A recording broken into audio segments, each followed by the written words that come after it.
They sold her like livestock because her womb was empty, but the rancher who bought her with a single coin was hiding something far more desperate than anyone knew. When Eliza Moreland stood trembling on that auction block, she thought her life was over. She was wrong. What happened next in that dusty New Mexico town would change 5 broken children, 1 haunted widower, and 1 barren woman forever. Stay until the end and comment what city you're watching from. I want to see how far this story travels. The spring sun beat down mercilessly on Ash Ridge's town square, turning the packed dirt into a griddle that baked through the soles of every boot and shoe. Eliza Moreland stood on a wooden platform that had been hastily erected that morning, the same platform they use twice a year for livestock auctions. The irony wasn't lost on anyone, least of all Eliza herself. Her father, Gerald Moreland, stood beside her like a carnival barker, his voice carrying across the crowd with practiced ease. He'd been a horse trader before whiskey had stolen his steadiness, and he still knew how to work a crowd, even if that crowd was watching him sell his own daughter.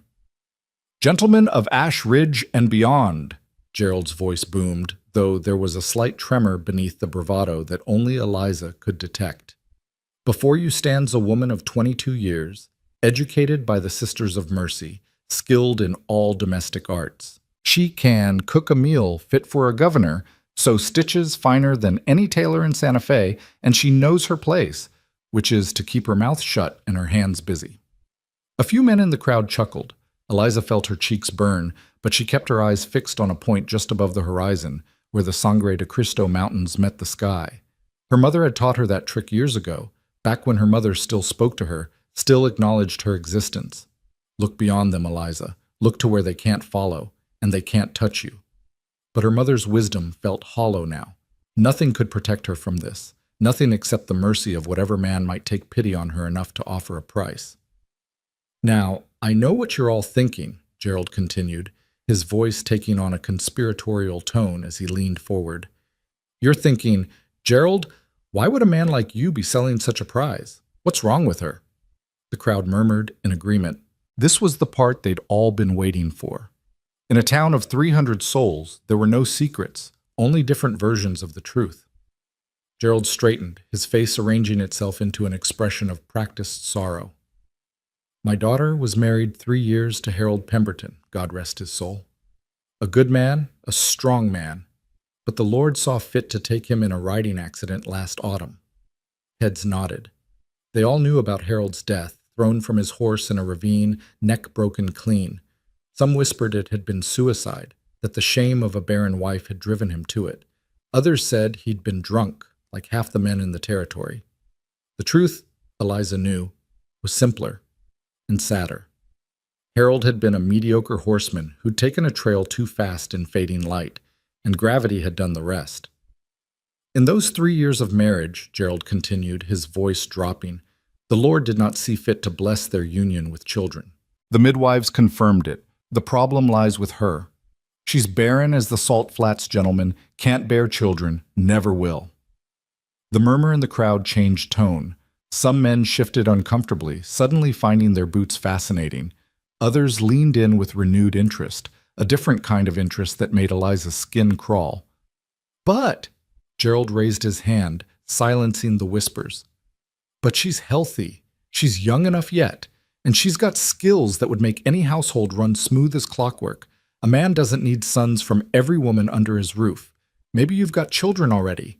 Maybe you've got a mother or sister who needs help.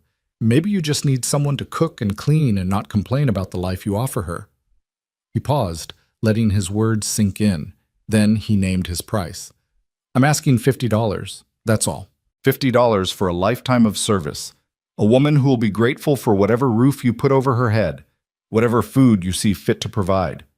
$50, gentlemen. Who'll start the bidding?" Silence fell over the square like a burial shroud. Eliza had known this moment was coming, had prepared herself for it all morning as her mother had braided her hair with rough, angry movements. But knowing and experiencing were two different things. The silence stretched and stretched, each second an eternity of humiliation. A cough from the back of the crowd. The creak of wagon wheels as someone shifted their weight. A baby crying in someone's arms, quickly shushed, but no bids. "Come now," Gerald said, his voice taking on a desperate edge. $40. That's a steal, gentlemen. $40 and she's yours tonight. Papers all legal, blessed by Father Martinez himself. More silence.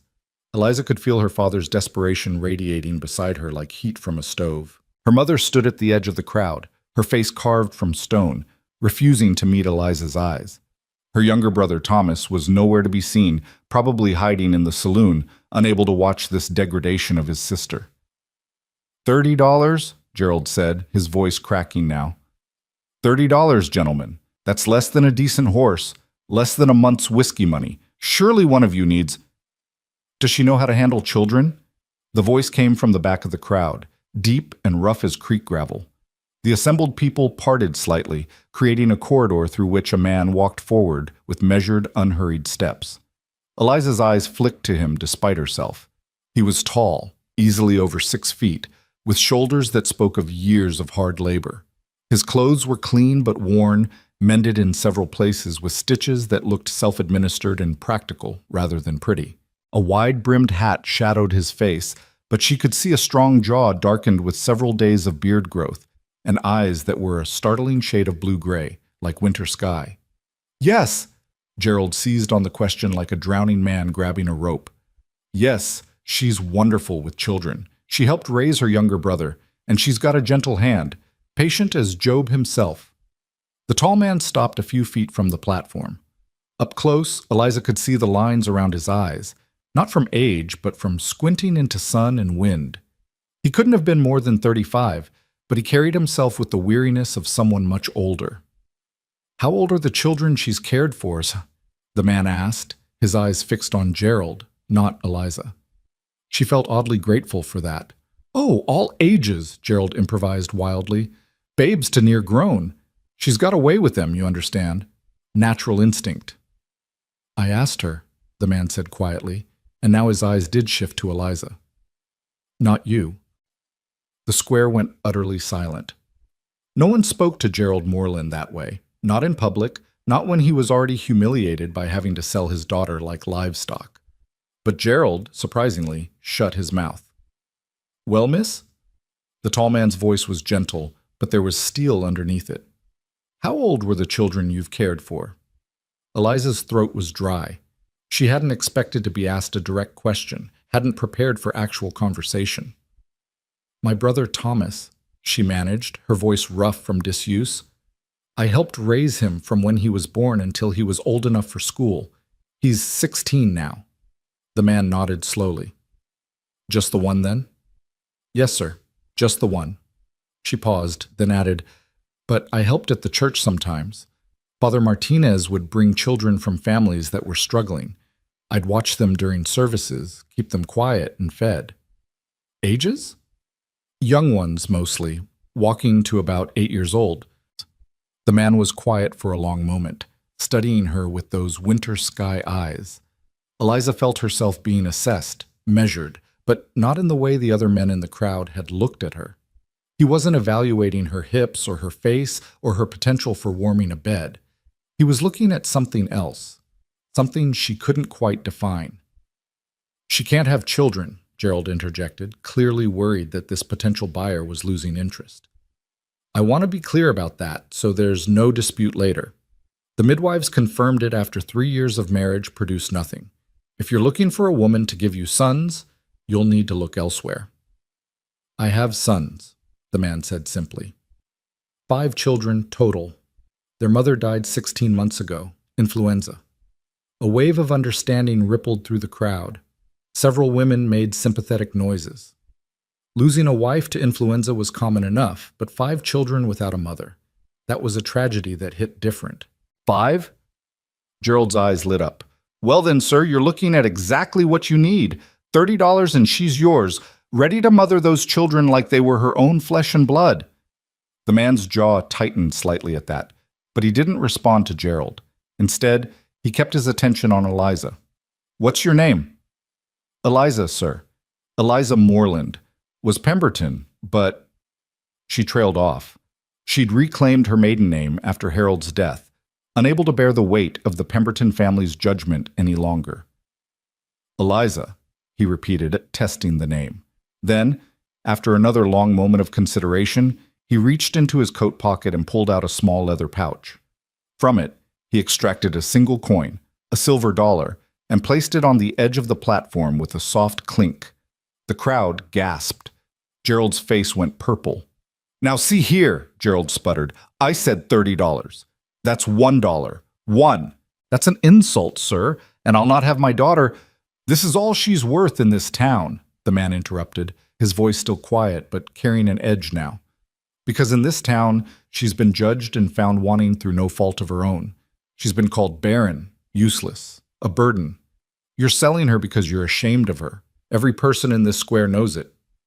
Gerald's mouth worked soundlessly, his face shifting from purple to an alarming shade of red. The tall man continued, his eyes now moving to the crowd. "If any man here valued her for her skills, her character, her humanity, you'd have bid already. But you haven't. Because all you see is a woman who can't bear children. And in your eyes, that makes her worthless." He paused. "So I'm offering $1, which is $1 more than anyone else values her at.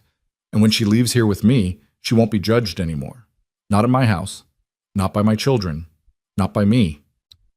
The square was so quiet that Eliza could hear her own heartbeat thundering in her ears.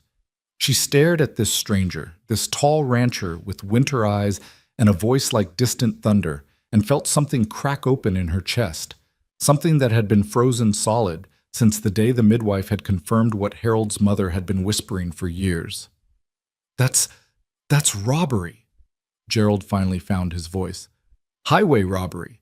I'll have the sheriff's standing right over there," the man said, nodding toward a portly figure at the edge of the crowd. "And he can confirm that this is a legal transaction. You set the terms yourself. Any man with coin can take her tonight. I've got coin. I'm taking her. Unless," he added, turning back to face Gerald directly, "you'd like to call off the sale entirely and take your daughter home with the dignity she deserves?" It was a challenge, plainly spoken. "Keep your daughter and admit you were wrong to sell her, or take the dollar and live with the shame of it." Gerald Moreland had never been a man who chose dignity over profit, no matter how small. His hand shot out and snatched the silver dollar from the platform. "She's yours," he said hoarsely, "and good riddance. Papers will be drawn up by sundown." The tall man nodded once, then turned to Eliza. "I'm Bo Thatcher. I have a ranch about 8 miles northeast near the canyon rim. I need help with my children. They're hurting, and I can't reach them the way their mother could. I can offer you a room of your own, 3 meals a day, and $1 a week for personal necessities. In exchange, I need you to care for the house and the children. Just that. Nothing else." The way he emphasized those last 2 words made his meaning clear. Eliza felt tension she hadn't known she was carrying release from her shoulders. "I understand, Mr. Thatcher," she said softly. "Can you ride?" "Yes, sir." "Not well, but I can stay on a horse." "Good enough. I've got a wagon. Collect whatever belongs to you. We're leaving now." "Now?" Eliza blinked. "But the papers—" "Will be delivered to my ranch when they're ready. I'm not leaving you here 1 minute longer than necessary." Bo Thatcher's voice was firm, brooking no argument. Eliza looked toward her mother, hoping for— what? A goodbye? A moment of reconciliation? But her mother had already turned away, disappearing into the crowd with her shoulders rigid and her head held high, as if she could walk away from the shame of this day through sheer force of will. Her father had pocketed his dollar and was already heading toward the saloon, no doubt planning to drink away his humiliation. "I'll just—" Eliza's voice faltered. "My things are at my parents' house. It's just a few minutes." "I'll come with you," Bo said, "so there's no trouble." They walked through the parting crowd in silence, Eliza acutely aware of the eyes following them, the whispers starting up like wildfire in their wake, Mrs. Henderson clutching her rosary and murmuring prayers, Old Man Sawyer shaking his head in disgust, though whether at her father or at Bo's $1 bid, she couldn't tell. The Martin twins, barely 18, watching with wide eyes that would fuel gossip for weeks. The Moreland house sat at the end of a dusty street, small and shabby with peeling paint and a sagging porch. Eliza had grown up in this house, but it had never felt like home, more like a way station, a temporary place she was expected to leave as soon as some man claimed her. Well, someone had claimed her now. She pushed open the door. It was never locked, and went directly to the small room she'd occupied since returning from her brief marriage to Harold. Her possessions fit into a single carpet bag, 2 dresses, one for every day and one for church. Undergarments that she'd mended so many times they were more patched than original fabric. A brush with half its bristles missing, a small Bible her grandmother had given her, and a tin locket containing a tiny portrait of her mother from happier days. She paused over the locket, her thumb tracing the tarnished surface. Her mother had given it to her on her wedding day, pressing it into her palm with a kiss to her forehead, the last tender gesture between them before Harold's mother had started making pronouncements about Eliza's deficiency, and her own mother had withdrawn into cold silence rather than defend her daughter. Eliza fastened the locket around her neck, tucking it beneath her collar where it rested against her heart like a coal of mixed warmth and pain. When she emerged from her room, Beau was standing in the front hallway, his hat in his hands, looking at the faded photographs on the wall. He turned as she appeared, his eyes going to the small carpet bag. "That's everything?" "Yes, sir."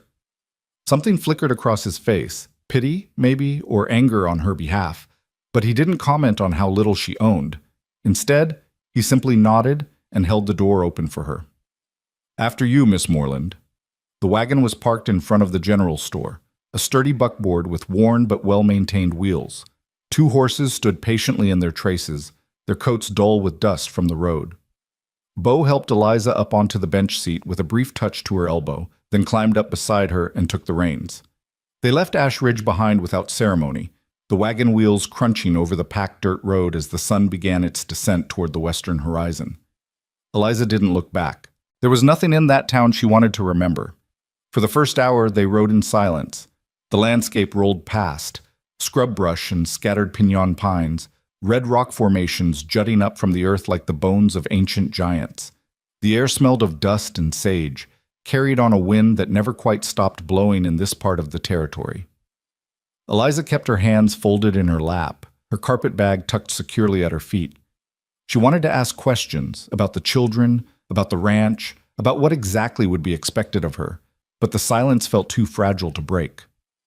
Beau Thatcher drove with the easy competence of someone who'd made this journey 1,000 times, his attention on the road ahead.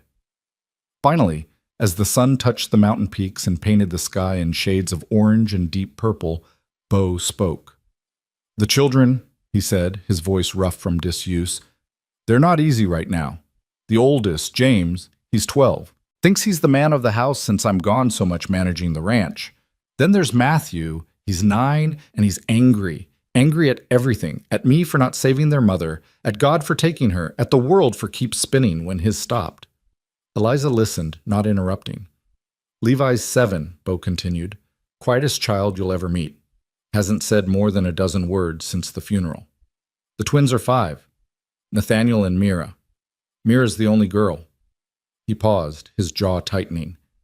"She doesn't understand why her mama doesn't come when she calls. Keeps asking when she's coming home."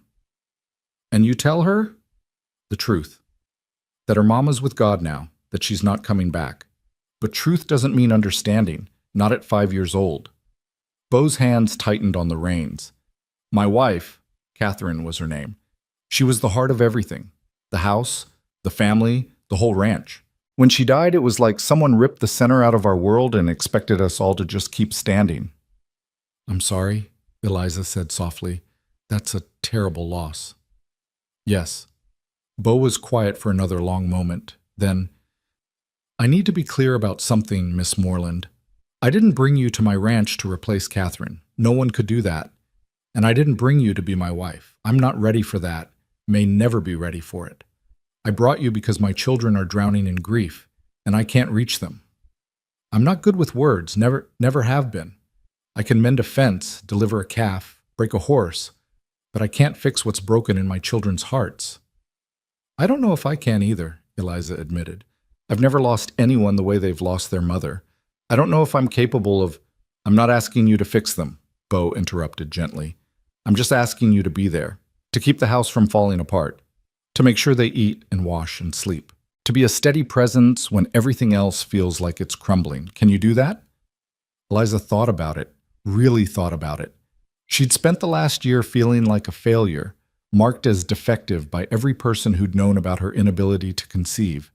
She'd been measured against a standard she could never meet and found wanting every single time.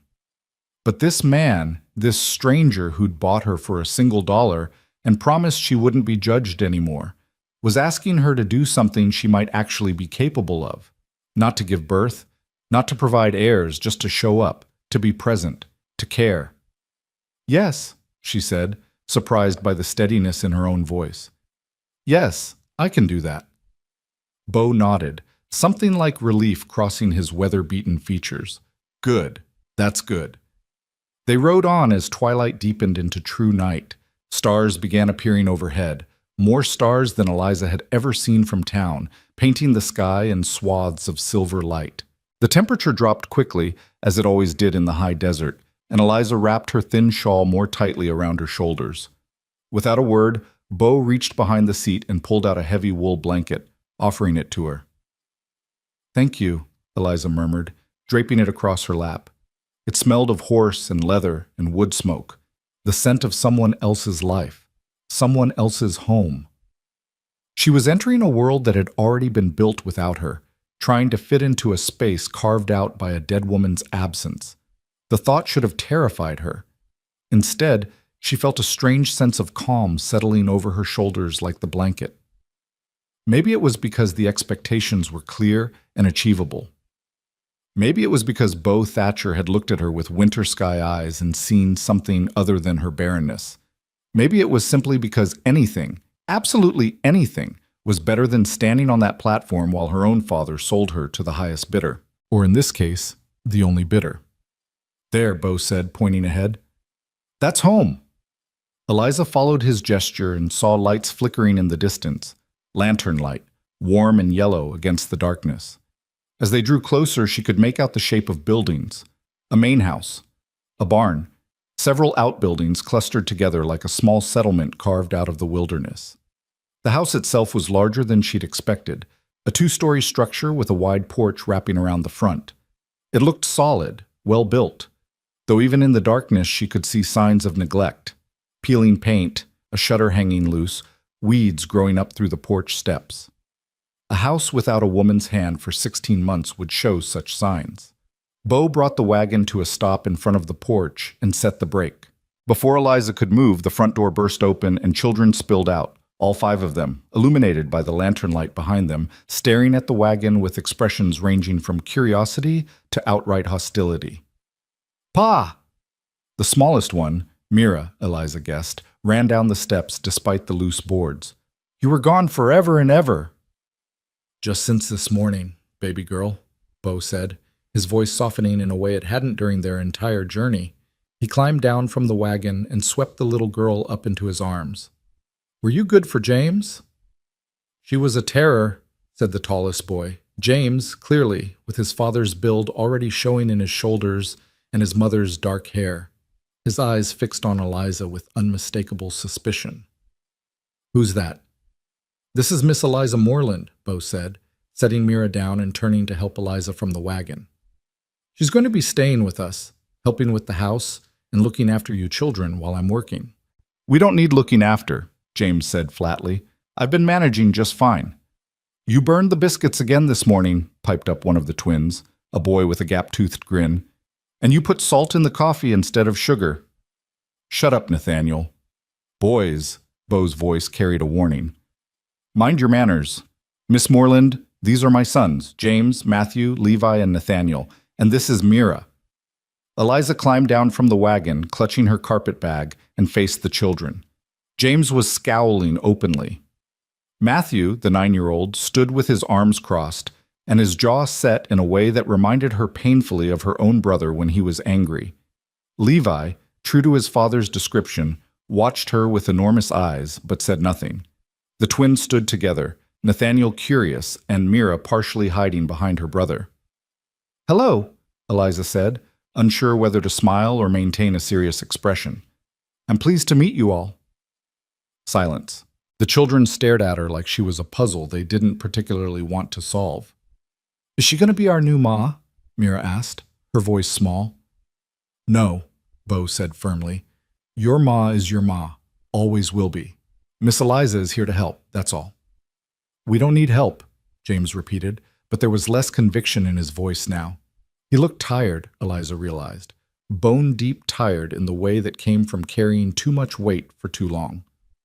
Well, you've got it anyway, Bo said. Now, James, take Miss Moreland's bag and show her to the spare room. The rest of you bed. It's late. But bed. Now. The children dispersed, though not without plenty of foot-dragging and mutinous looks. James snatched Eliza's carpet bag with barely contained hostility and disappeared into the house. The others followed, casting looks back over their shoulders. Bo waited until they were inside, then turned to Eliza. In the lantern light, his face looked haggard, older than it had in the harsh sun of Ash Ridge. "I'm sorry," he said quietly. "They're not usually this rude. They're just protecting themselves," Eliza finished. "I understand. I'm a stranger, coming into their home, into their mother's space. Of course they're suspicious." Bo looked at her for a long moment, something like surprise flickering in his winter sky eyes. "You do understand." "I know what it's like to feel like the world is against you," Eliza said simply. "I know what it's like to build walls just to survive. Those children have walls I can't even see yet. But Mr. Thatcher, I meant what I said. I'll show up. I'll be here, whether they accept me or not." For the first time since she'd met him, Bo Thatcher smiled. It was a small smile, barely there, but it transformed his face from stern to almost gentle. "Come on," he said. "Let's get you settled." The interior of the house spoke of recent chaos and long-term neglect. Dishes were piled in the kitchen basin. Clothes hung haphazardly over chairbacks. The floor needed sweeping, and dust coated every surface that wasn't in daily use. But underneath the disorder, Eliza could see the bones of a well-loved home. Handmade curtains, now faded. A dining table scarred with use but solidly built. Children's drawings pinned to the walls with careful placement. James was waiting at the top of the stairs, her carpetbag at his feet. "This is your room," he said shortly, pushing open a door. The room was small but clean, with a single window looking out over the front yard. A bed, a dresser, a washstand. Simple furnishings, but more than Eliza had expected. Someone, probably James, had made up the bed with sheets that smelled of sage and sunshine. "Thank you," Eliza said, meaning it. James's expression didn't soften. "My ma's things are in the attic. Pa couldn't bear to move them, so they're just sitting up there gathering dust. You're not to touch them. You're not to go in their bedroom, and you're not to think you can just walk in here and take her place, because you can't." Each word was like a small stone thrown with precision, meant to hurt.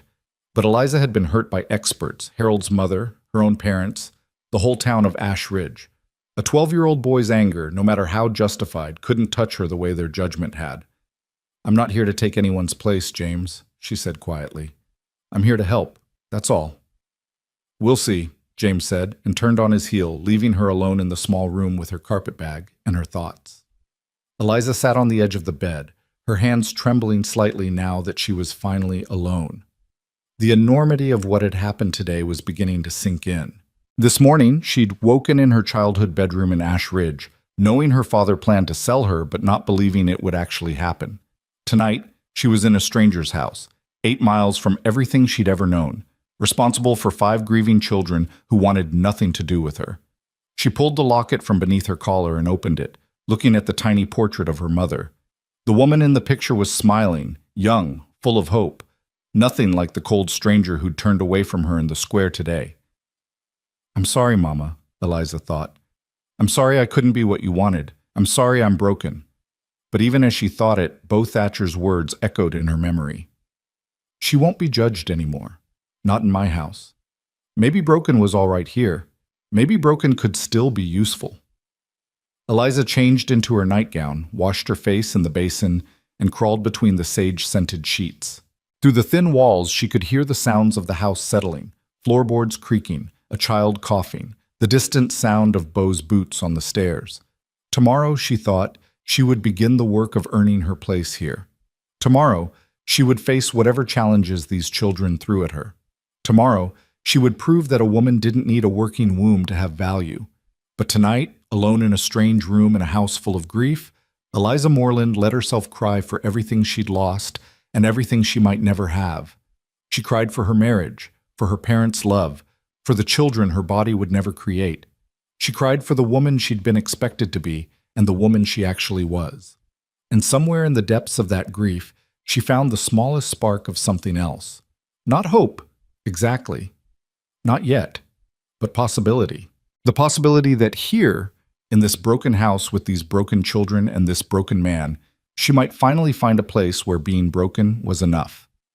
Outside her window, the desert night sang with crickets and the distant howl of coyotes. The stars wheeled overhead in their ancient patterns, indifferent to human suffering, indifferent to human joy. And in the small room at the top of the stairs, Eliza Moreland closed her eyes and let exhaustion carry her into dreamless sleep. Tomorrow would come soon enough. Tomorrow, with all its trials and terrors and tiny mercies. Tomorrow, she would begin again. Dawn broke across the New Mexico territory with the subtlety of a hammer strike, all harsh light and immediate heat even in the early hours. Eliza woke to unfamiliar sounds, a rooster crowing somewhere close by, the lowing of cattle in the distance, and the unmistakable thunder of children's feet on wooden stairs. She sat up, momentarily disoriented by the strange room, the strange bed, the strange life she'd stepped into less than 12 hours ago. Her first instinct was to lie back down, to pull the covers over her head and pretend yesterday had been nothing more than a fever dream. But the sounds of the waking household wouldn't allow for cowardice. Eliza dressed quickly in her everyday dress, a faded calico that had seen better years, and braided her hair with fingers that still trembled slightly. Through the thin walls, she could hear voices raised in argument. "I told you to watch the stove, Matthew." "I did watch it. It's not my fault the pan was too hot." Everything's always someone else's fault with you, isn't it?" "Shut up, James. You're not Pa." "Boys, please." That last voice was smaller, younger, one of the twins, maybe. Eliza steeled herself and opened her door, stepping into the chaos that was apparently a normal Thatcher morning. The kitchen was a disaster of smoking pans, scattered flour, and 5 children in various states of dress and distress. James stood at the stove, wielding a spatula like a weapon, his face flushed with frustration and heat. Matthew sat at the table with his arms crossed, scowling at the world. Levi hovered near the window, watching everything with those enormous silent eyes. And the twins, both still in their nightclothes, were attempting to set the table with more enthusiasm than skill, resulting in forks scattered across the floor like autumn leaves. "Good morning," Eliza said, pitching her voice to carry over the commotion without shouting. 5 heads swiveled toward her. The room went abruptly, unnaturally quiet. "Pa's already out with the cattle," James said finally, his tone making it clear this was a warning, not just information. "He left before sunup. Said to tell you there's eggs in the coop, milk in the cold cellar, and flour in the pantry." "Thank you."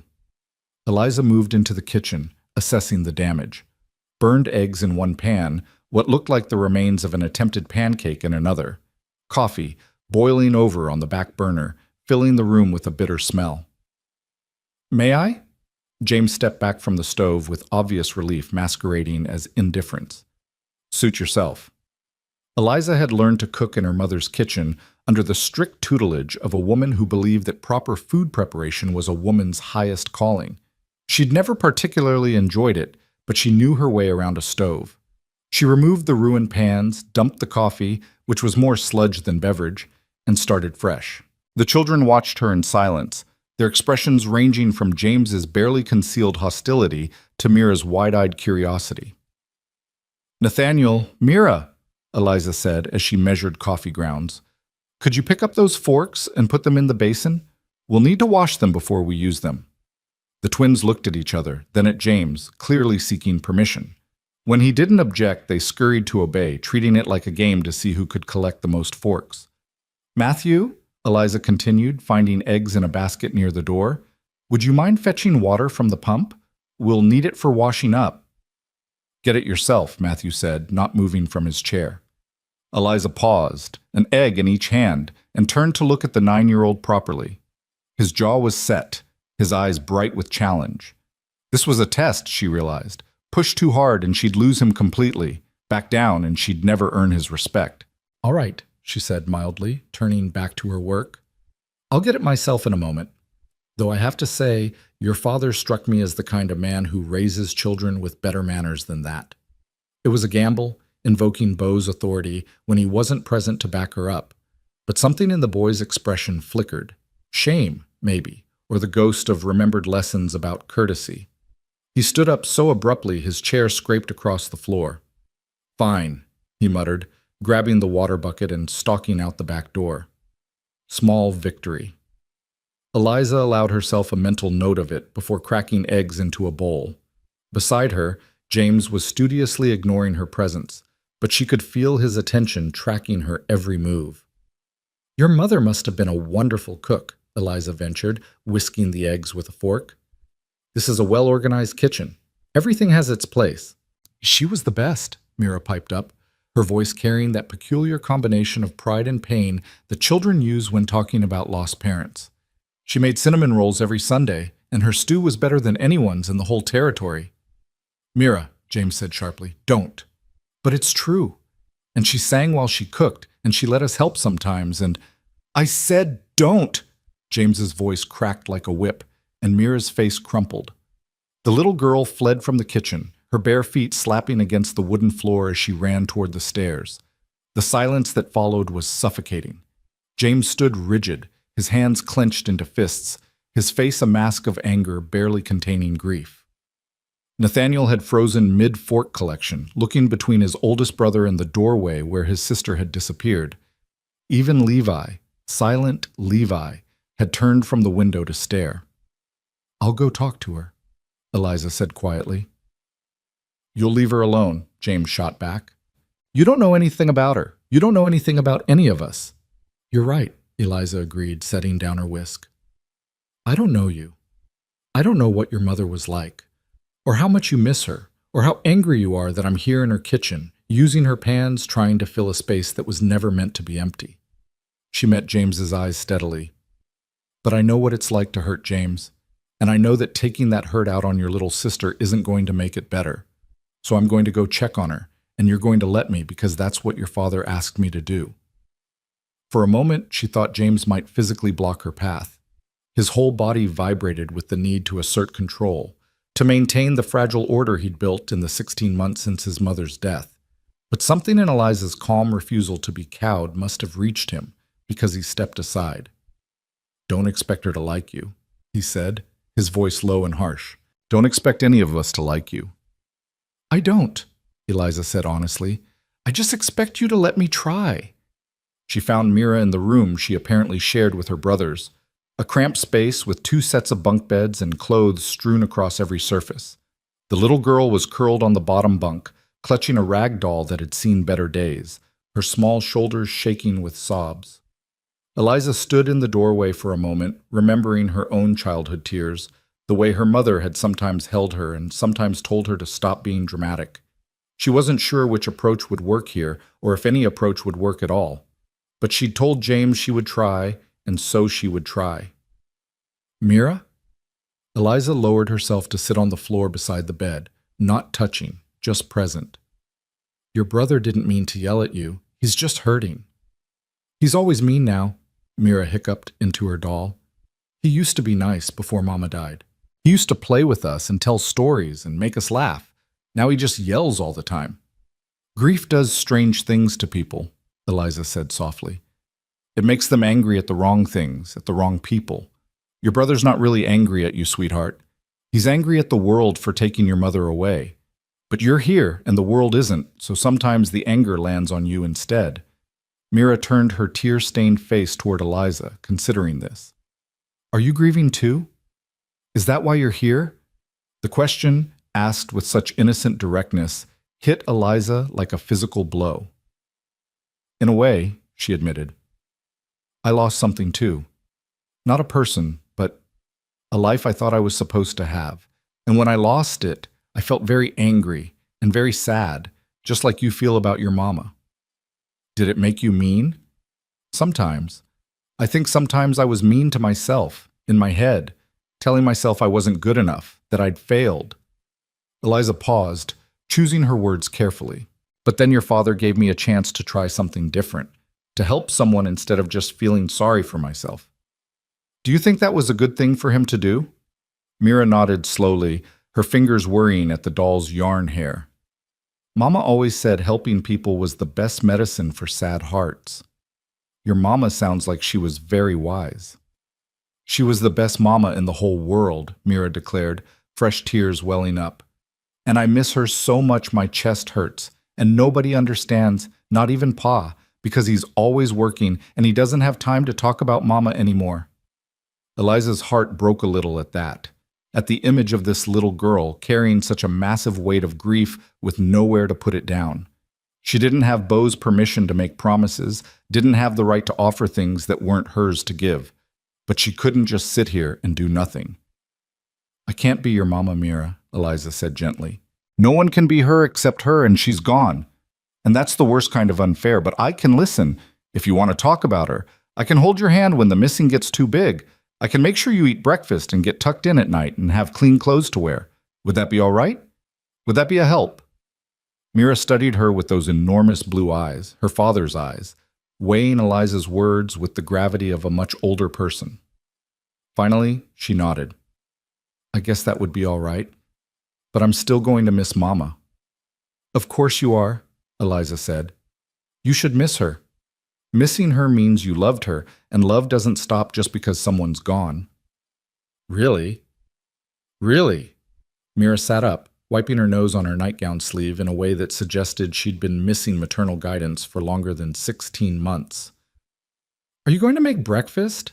James always burns it. I was in the middle of making eggs when I came up here, Eliza said, pushing herself to her feet with a slight groan. Would you like to help me finish? The little girl's face brightened immediately. Mama used to let me crack eggs. I'm very good at it. Well, mostly good at it. Sometimes the shells get in there, but Pa says that's just extra crunch. Eliza held out her hand, and after only a moment's hesitation, Mira took it. Her small fingers were warm and slightly sticky, her grip surprisingly strong. Together, they descended the stairs and returned to the kitchen, where the boys had apparently negotiated a temporary truce in their absence. Matthew had returned with the water, though he'd slopped a good amount of it across the floor in the process. James had managed to scrape the burned remnants from the pans and was making a half-hearted attempt at setting the table properly. Levi remained at his post by the window, and Nathaniel was trying to fold napkins into elaborate shapes with more ambition than skill. Mira's going to help me finish breakfast, Eliza announced, guiding the little girl to a stool beside the stove. The rest of you, go get dressed properly. Breakfast will be ready in 15 minutes. You can't tell us what to do, Matthew said, but there was less conviction in it now, more rote recitation of an expected response. You're right. I can't force you to do anything, Eliza agreed pleasantly, pouring the whisked eggs into a heated pan slicked with butter. But I can choose not to serve breakfast to anyone who comes to the table in their nightclothes. House rules apply to everyone equally, or they don't apply at all. James's mouth twitched, not quite a smile, but something that might become one eventually. Come on, he told his brothers. You heard her, and you know Pa would say the same thing. The boys trooped out, leaving Eliza alone with Mira and the steadily cooking eggs.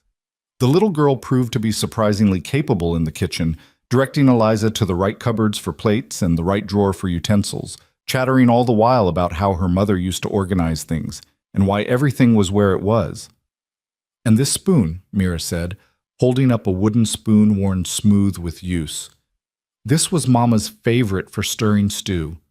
She said it was lucky because Grandma gave it to her when she married Pa, and it had never broken or burned no matter how many pots of stew she made. Eliza took the spoon carefully, feeling the weight of it, the history embedded in its smooth wood. Then we should use it for something special, she said. What if we make stew for dinner tonight? Would you help me? Mira's whole face lit up. Really? You'll let me help with Mama's stew? If you teach me how she made it. I've never made stew in this kitchen before. I'll need a good teacher. The little girl practically vibrated with excitement. I know where she kept her recipe box. I'll show you after breakfast. By the time the boys returned, all dressed now, though Matthew's shirt was inside out, and Nathaniel had managed to button his vest wrong, Eliza had produced a passable breakfast of scrambled eggs, toasted bread, and fresh coffee that actually tasted like coffee instead of mud. It wasn't fancy, and it certainly wasn't the feast these children were probably used to from their mother, but it was hot and plentiful, and no one complained. Well, no one complained out loud. The look Matthew shot at his eggs suggested he was mentally cataloging every way they failed to meet his standards. But he ate them anyway, which Eliza counted as another small victory. Bo returned as they were finishing up, his hat dusty and his boots caked with mud from the fields. He paused in the doorway, taking in the scene. Children fed and dressed, kitchen more or less clean, Eliza at the stove washing the last of the pans. "Miss Moreland," he said, surprise evident in his voice. "You're up early." "The rooster was very insistent about that," Eliza replied, drying her hands on a towel that had definitely seen better days. "The children have eaten. There's coffee if you'd like some, and I can make you a plate." "No need. I ate before dawn." Bo removed his hat, running a hand through hair that was showing the first threads of silver at the temples. "But thank you. How did everything go?" His eyes flicked to his children as he asked, the real question underneath the polite words, "Did they make it impossible? Did they break you already?" "We managed just fine," Eliza said. "Mira was very helpful in showing me where things were kept. And we're planning to make stew for dinner tonight, if that's agreeable to you." Something complicated crossed Bo's face at that. Pain, maybe, or memory. "Catherine's stew was always my favorite," he said quietly. "Then we'll do our best to make it as good as she did," Eliza said, meeting his eyes steadily. "Mira tells me her mother kept a recipe box." "In the pantry, top shelf." Bo was quiet for a moment, then seemed to shake himself. "I need to head back out. There's fence line that needs mending before the cattle find the weak spots. James, you're with me. Matthew, I need you to feed the chickens and collect eggs. Nathaniel, you're on mucking duty in the barn. Levi," he paused, looking at his quietest son, "help Miss Moreland with whatever she needs. Can you do that?" Levi nodded silently, his enormous eyes solemn. "And Mira, you help your brother and Miss Moreland. Mind your manners and do as you're told." Bo settled his hat back on his head and turned toward the door, then paused. "Miss Moreland, if you need anything, ring the bell on the back porch. 2 long rings means trouble. Otherwise, I'll be back for dinner." "We'll be fine," Eliza assured him, with more confidence than she felt.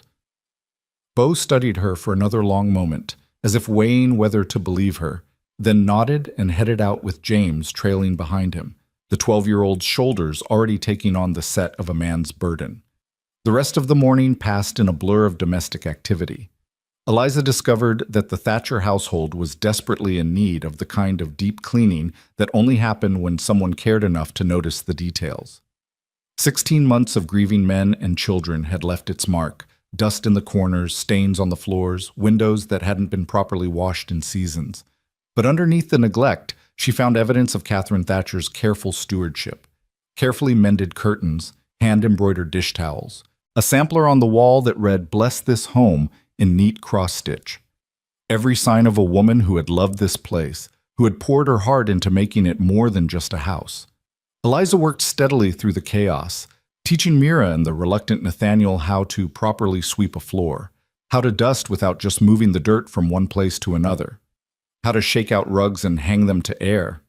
Levi shadowed them silently, occasionally picking up dropped items or moving furniture without being asked, his contribution wordless but appreciated. Matthew finished his chicken duties and disappeared to sulk somewhere. Eliza didn't press it. The boy needed space to feel whatever he was feeling, and she wasn't going to chase him down like a truant. By noon, the main room looked almost civilized. Eliza stood in the center of it, hands on her hips surveying their work. The floors gleamed, the windows let in actual sunlight instead of filtered murk, and the air smelled of lemon oil and soap instead of stale grief.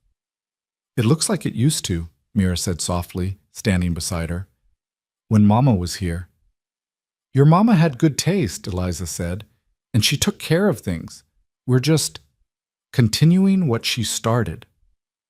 Lunch was a simple affair of bread and cheese and apples from the cold cellar, eaten around the table with considerably less tension than breakfast had held. Even Matthew showed up, though he sat as far from Eliza as possible and refused to make eye contact. After lunch, Eliza sent the children outside to play, or in Matthew's case, to brood somewhere in the fresh air instead of inside, and set about tackling the stew. Catherine Thatcher's recipe box was exactly where Beau had said it would be, a carefully crafted wooden container with her initials carved into the lid. Opening it felt invasive, like reading someone's diary. These were Catherine's recipes, written in her own hand, splattered with years of cooking stains and kitchen accidents. Each card was a piece of her life, her knowledge passed down through ink and paper. The stew recipe was near the front, written in careful script. Mother Thatcher's beef stew. Use the tough cuts, they taste better. Don't rush the browning. Let it simmer until the meat falls apart. Add love and patience in equal measure. That last line made Eliza's throat tight. She could almost see Catherine standing at this stove, writing those words, believing that love and patience were ingredients that mattered as much as beef and carrots. Can I help? Mira had appeared at her elbow, quiet as a cat. Of course, Eliza said, swallowing past the emotion. You can be my assistant chef. First thing we need is meat from the cold cellar. Think you can show me where that is? Together, they gathered ingredients. Tough beef that needed slow cooking, potatoes from the root cellar, carrots and onions, herbs from the dried bundles hanging in the pantry. Mira narrated her mother's methods as they worked, her small voice carrying the weight of precious memories. Mama always sang when she cut up vegetables, Mira offered, watching Eliza chop onions. Said it made the time go faster and the food taste better. What did she sing? All kinds of things, church hymns sometimes, but mostly this one song about a mockingbird. I don't remember all the words, but it went like this. Mira hummed a few bars of a melody that was probably Hush Little Baby, her pitch uncertain but her enthusiasm absolute.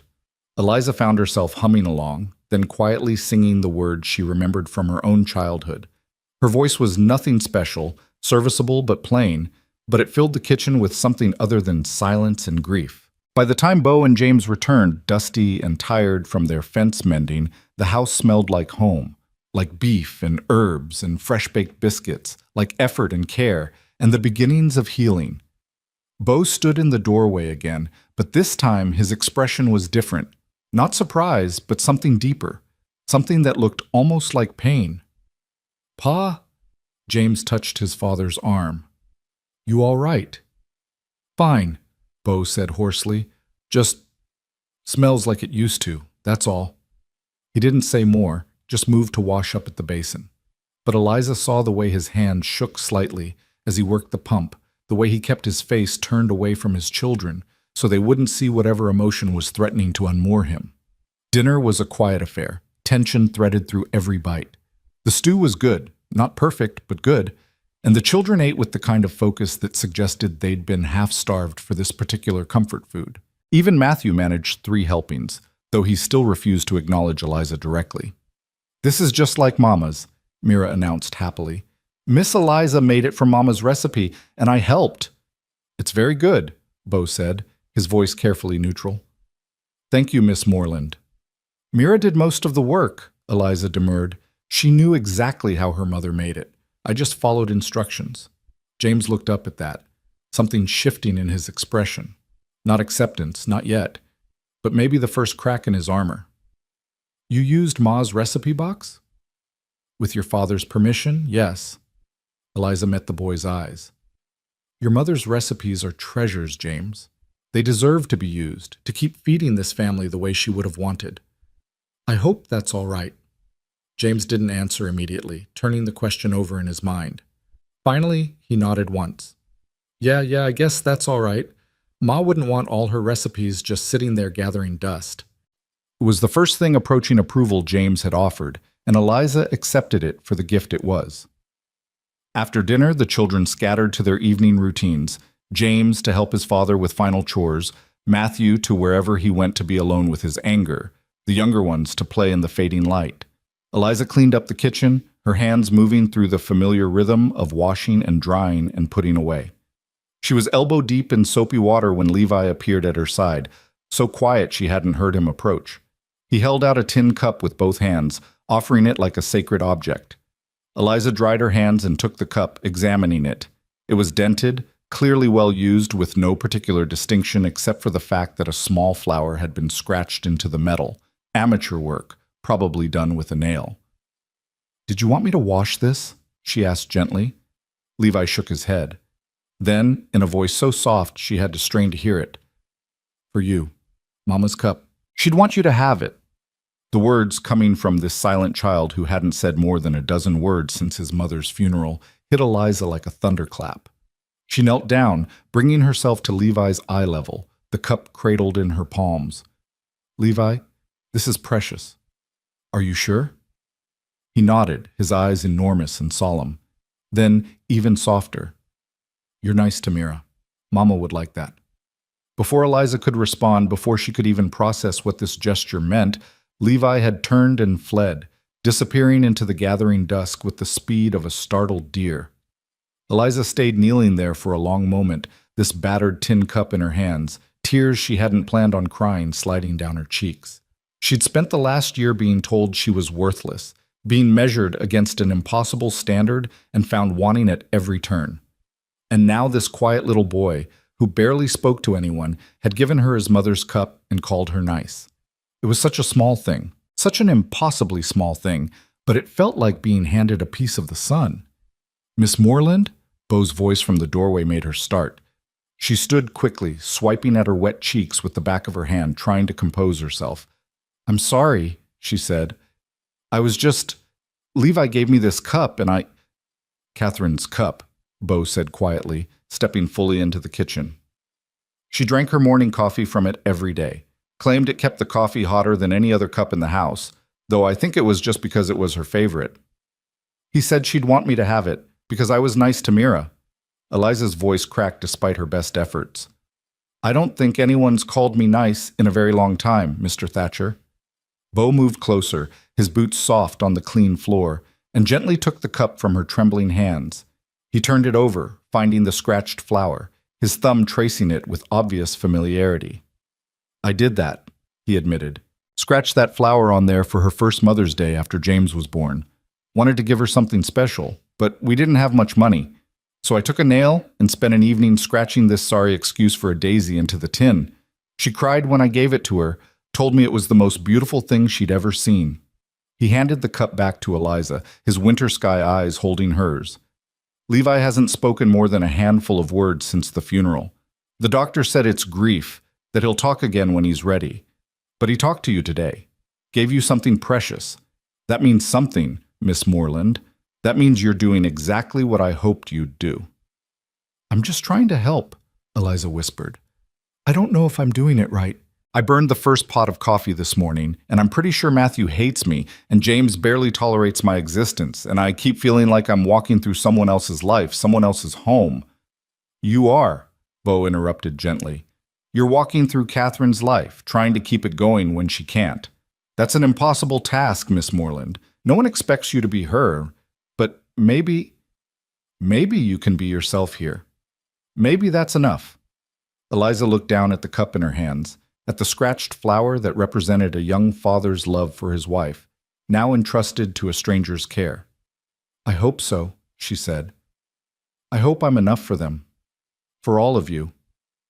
Beau didn't respond to that, just stood there in the fading light of the kitchen, close enough that Eliza could smell the day's work on him, dust and sweat and honest labor. For a long moment, they simply existed in the same space, two broken people trying to hold together a household fractured by loss. Then Beau stepped back, clearing his throat. "I should check on the boys, make sure they're settled for the night. Thank you for dinner, Miss Moreland, and for everything else today." "Eliza," she said impulsively. "You can call me Eliza. Miss Moreland makes me feel like a schoolteacher." The corner of Beau's mouth lifted, not quite a smile, but close. "Eliza, then. Good night." "Good night, Mr. Thatcher." "Beau," he countered. "Fair's fair." "Good night, Beau." After he left, Eliza finished cleaning up, then climbed the stairs to her small room. She placed Catherine's cup on the dresser, positioned so it would be the first thing she saw in the morning. A reminder that she had a place here, however tentative. A reminder that even silent children could offer grace when you least expected it. She changed into her nightgown and sat on the edge of the bed, pulling out her mother's locket again. But tonight, instead of feeling only pain when she looked at the tiny portrait, she felt something else threading through the grief. purpose, maybe. Or belonging.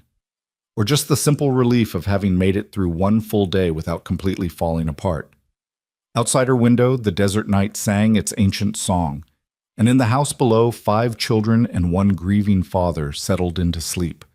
Their home a little cleaner, their bellies a little fuller, their grief a little less suffocating than it had been the day before. It wasn't much, but it was something. And sometimes, Eliza was learning, something was enough. The days that followed settled into an uneasy rhythm, like a song played in an unfamiliar key. Eliza rose with the rooster each morning, her body slowly adjusting to the demands of ranch life. The early hours, the endless work, the New Mexico heat that turned the kitchen into an oven by midday. She cooked and cleaned and mended, her hands finding their way through Catherine Thatcher's routines, trying to honor what had been while carving out space for what could be. The children remained a complicated puzzle. Mira had attached herself to Eliza with the intensity of a 5-year-old who'd been starving for maternal attention, following her from room to room, chattering endlessly about her mother and her dreams and the elaborate stories she invented for her rag doll. Nathaniel was easier, his sunny disposition making him quick to accept anyone who showed him kindness and didn't yell. He'd taken to helping Eliza with small tasks, his gap-toothed grin appearing whenever she praised his efforts. Levi remained silent, but he was present in ways that mattered, appearing at her elbow when she needed something moved, leaving small gifts like wildflowers or interesting rocks on her windowsill, his enormous eyes tracking her movements with an intensity that was both unnerving and oddly comforting. James had progressed from outright hostility to wary tolerance, though he still watched her like a hawk, ready to pounce if she made one wrong move. And Matthew remained stubbornly, determinedly angry, his 9-year-old rage a wall she couldn't seem to breach, no matter how gentle her approach. 3 weeks into her tenure at the Thatcher Ranch, everything changed. It started innocently enough. Mira woke up fussy, complaining that her throat hurt and her head felt funny. Eliza felt the little girl's forehead, warm but not alarming, probably just a summer cold, nothing that rest in fluids wouldn't cure. "You're staying in bed today, sweetheart," Eliza said, tucking the covers around Mira's small body. "I'll bring you some tea with honey, and you can rest while your brothers do their chores." "But I wanted to help you make bread," Mira protested weakly, her voice already taking on that raspy quality that came with illness. "The bread will wait. You can't help me if you're sick." Eliza smoothed the damp hair back from Mira's forehead. "Close your eyes now. I'll check on you in a little while." By noon, Mira's condition had worsened. The mild fever had spiked into something more serious, her small body burning hot to the touch despite the cool cloths Eliza kept applying. The little girl drifted in and out of consciousness, mumbling nonsense about her mother and the chickens and whether the sky was supposed to be that color. "I need to get your father," Eliza told James, trying to keep the panic out of her voice. "Can you ride out to the north pasture where he's working?" James's face had gone pale, his earlier swagger replaced by raw fear. Is it like when Ma—" "No," Eliza said firmly, though she wasn't sure she believed it herself. "It's not like that. But she needs her father, and she needs the doctor. Can you fetch your father while I send Matthew to town for Doc Morrison?" James nodded mutely and bolted for the door, running toward the barn with the desperate speed of a child trying to outrun his worst nightmare. Matthew, when told he needed to ride to town, just stared at her with those angry eyes. "Why should I do what you say?" "Because your sister is very sick," Eliza said, her patience finally cracking under the weight of fear and exhaustion. "Because I can't leave her to ride for the doctor myself. Because, despite the fact that you've spent 3 weeks treating me like I'm your enemy, I know you love Mira. So please, Matthew, please ride to town and bring back Doc Morrison." Something in her voice, the desperation maybe, or the fact that she'd finally acknowledged his hostility directly, got through to him. Without another word, he ran for the barn, and minutes later, Eliza heard the thunder of hoofbeats as he raced toward Ash Ridge. That left her alone with Mira, Levi, and Nathaniel. The twins had understood enough to know something was very wrong, their usual energy subdued into worried stillness. "Levi," Eliza said, "I need you to pump fresh water and bring it up here, as much as you can carry. Nathaniel, go to the root cellar and bring me any herbs you can find. Dried mint, chamomile, anything that looks like it might be for tea. The boys scattered to their tasks, leaving Eliza alone with the feverish child. Mira's breathing had turned ragged, each breath a labored effort. Her skin was dry and burning, her lips cracked despite Eliza's attempts to get her to drink. "Please," Eliza whispered, pressing another cool cloth to Mira's forehead. "Please don't take this child. She's already lost her mother. Don't make her brothers lose her too." She didn't know who she was praying to. She'd never been particularly religious, her faith tested and found wanting during the long, barren years of her marriage. But in this moment, with this little girl burning up in her arms, she would beg anyone, anything, for help. Levi returned with water, his eyes huge and frightened. Nathaniel brought an armful of dried herbs, some of which Eliza recognized, and some she didn't. She made a tea from chamomile and mint, sweetening it with honey, and tried to coax Mira into drinking. "Come on, sweetheart," she murmured, supporting Mira's head while holding the cup to her cracked lips. "Just a few sips. That's all I need. Just a few sips." Mira managed 2 swallows before turning her head away, whimpering. Time became elastic, stretching and compressing in ways that defied logic. Minutes felt like hours. The sun crawled across the sky with agonizing slowness. Eliza kept working, cool cloths, fresh water, attempts to get liquids into Mira's body. Levi and Nathaniel hovered nearby, too frightened to leave but too helpless to do anything useful. When Bo finally burst through the door, his face was a mask of controlled terror. Behind him came James, and behind James came Matthew, with Doc Morrison, a grizzled man in his 60s who'd seen every kind of illness the territory had to offer. "Out," Doc Morrison said, shooing everyone but Eliza from the room. "All of you out. Let me examine the child." The next 20 minutes were excruciating. Doc Morrison poked and prodded, listened to Mira's labored breathing, checked her pupils and her pulse, and a dozen other things Eliza didn't understand. His face remained professionally neutral, giving nothing away. Finally, he straightened and turned to Eliza. "How long has she been like this?" "Since this morning. She woke up with a sore throat and a mild fever. By noon, it had gotten much worse." "Have you been keeping her cool, giving her fluids?" "As much as I could get her to take. She's barely conscious most of the time." Doc Morrison nodded slowly, then pulled a small vial from his bag. "This is willow bark extract. Dissolve 2 drops in water and get her to drink it. It'll help bring the fever down. Keep doing what you've been doing. Cool cloths, fluids, rest. And don't let anyone else in this room unless they've already had scarlet fever." "Scarlet fever?" Eliza's blood ran cold. "Are you sure?" "Pretty sure.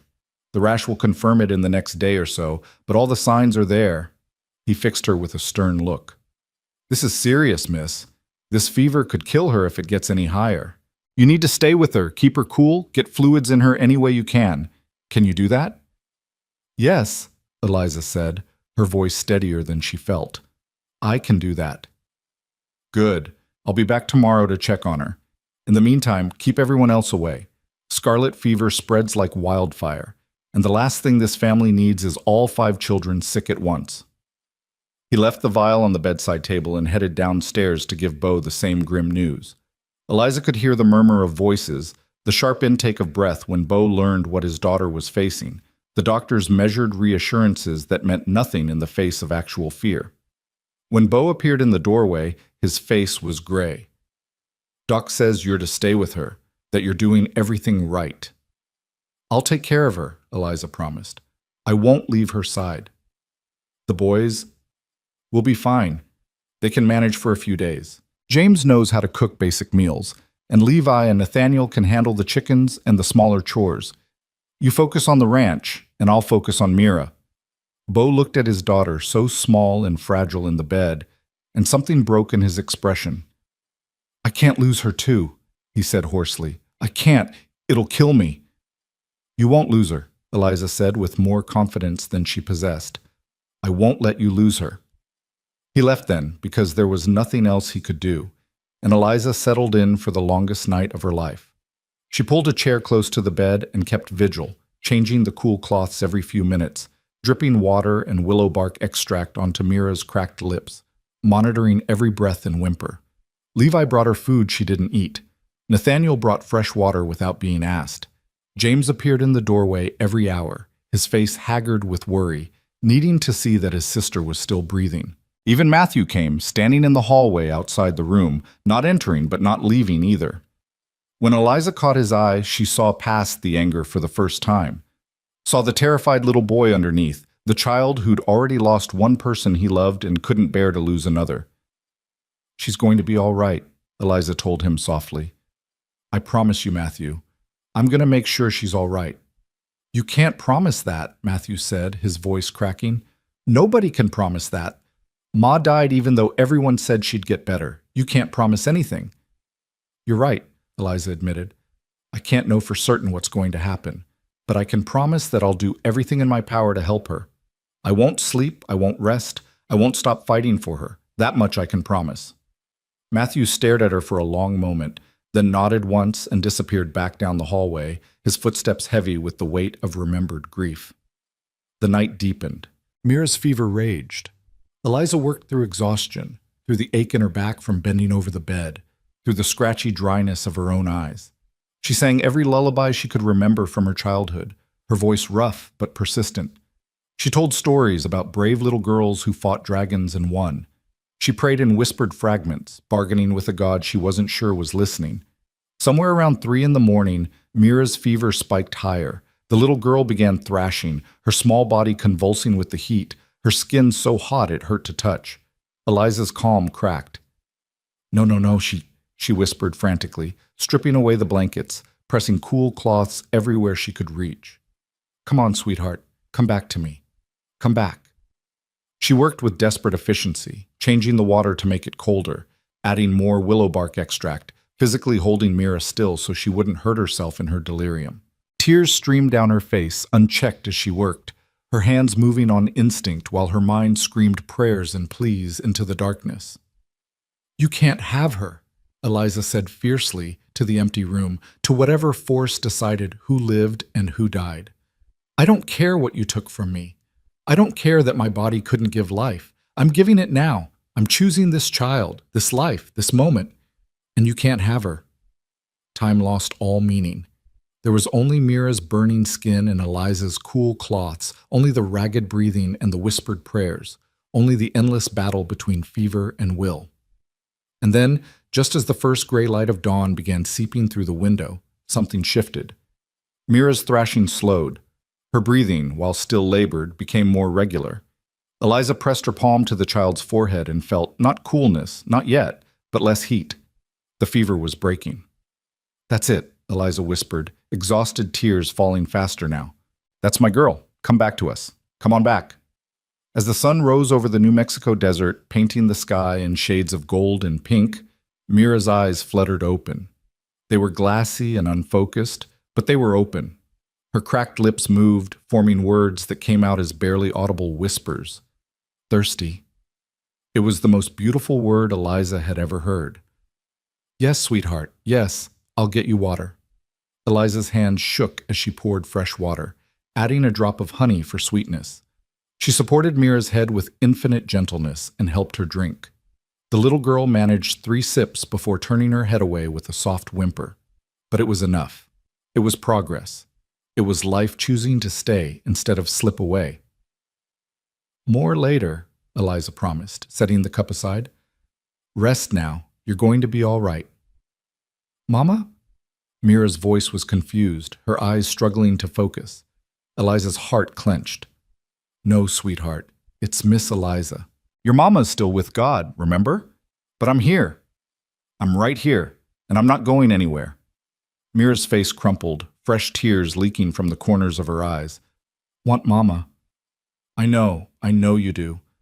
Eliza smoothed the damp hair back from Mira's forehead, her own tears falling freely now. "But your mama can't come back, baby, so you've got me instead. I know I'm not her. I know I'm not what you want. But I'm here, and I love you, and I'm so very glad you decided to stay with us." She hadn't meant to say it, that she loved this child. It had slipped out in her exhaustion, a truth she hadn't even acknowledged to herself. But once spoken, she couldn't take it back, didn't want to take it back. Mira's eyes drifted closed again, but her small hand found Eliza's and held on with surprising strength. "Stay?" "Always," Eliza promised. "I'll stay always." She must have dozed then, exhaustion finally claiming her. Because the next thing she knew, someone was touching her shoulder gently, and she jerked awake with a gasp, her hand instinctively going to Mira to check that the child was still breathing.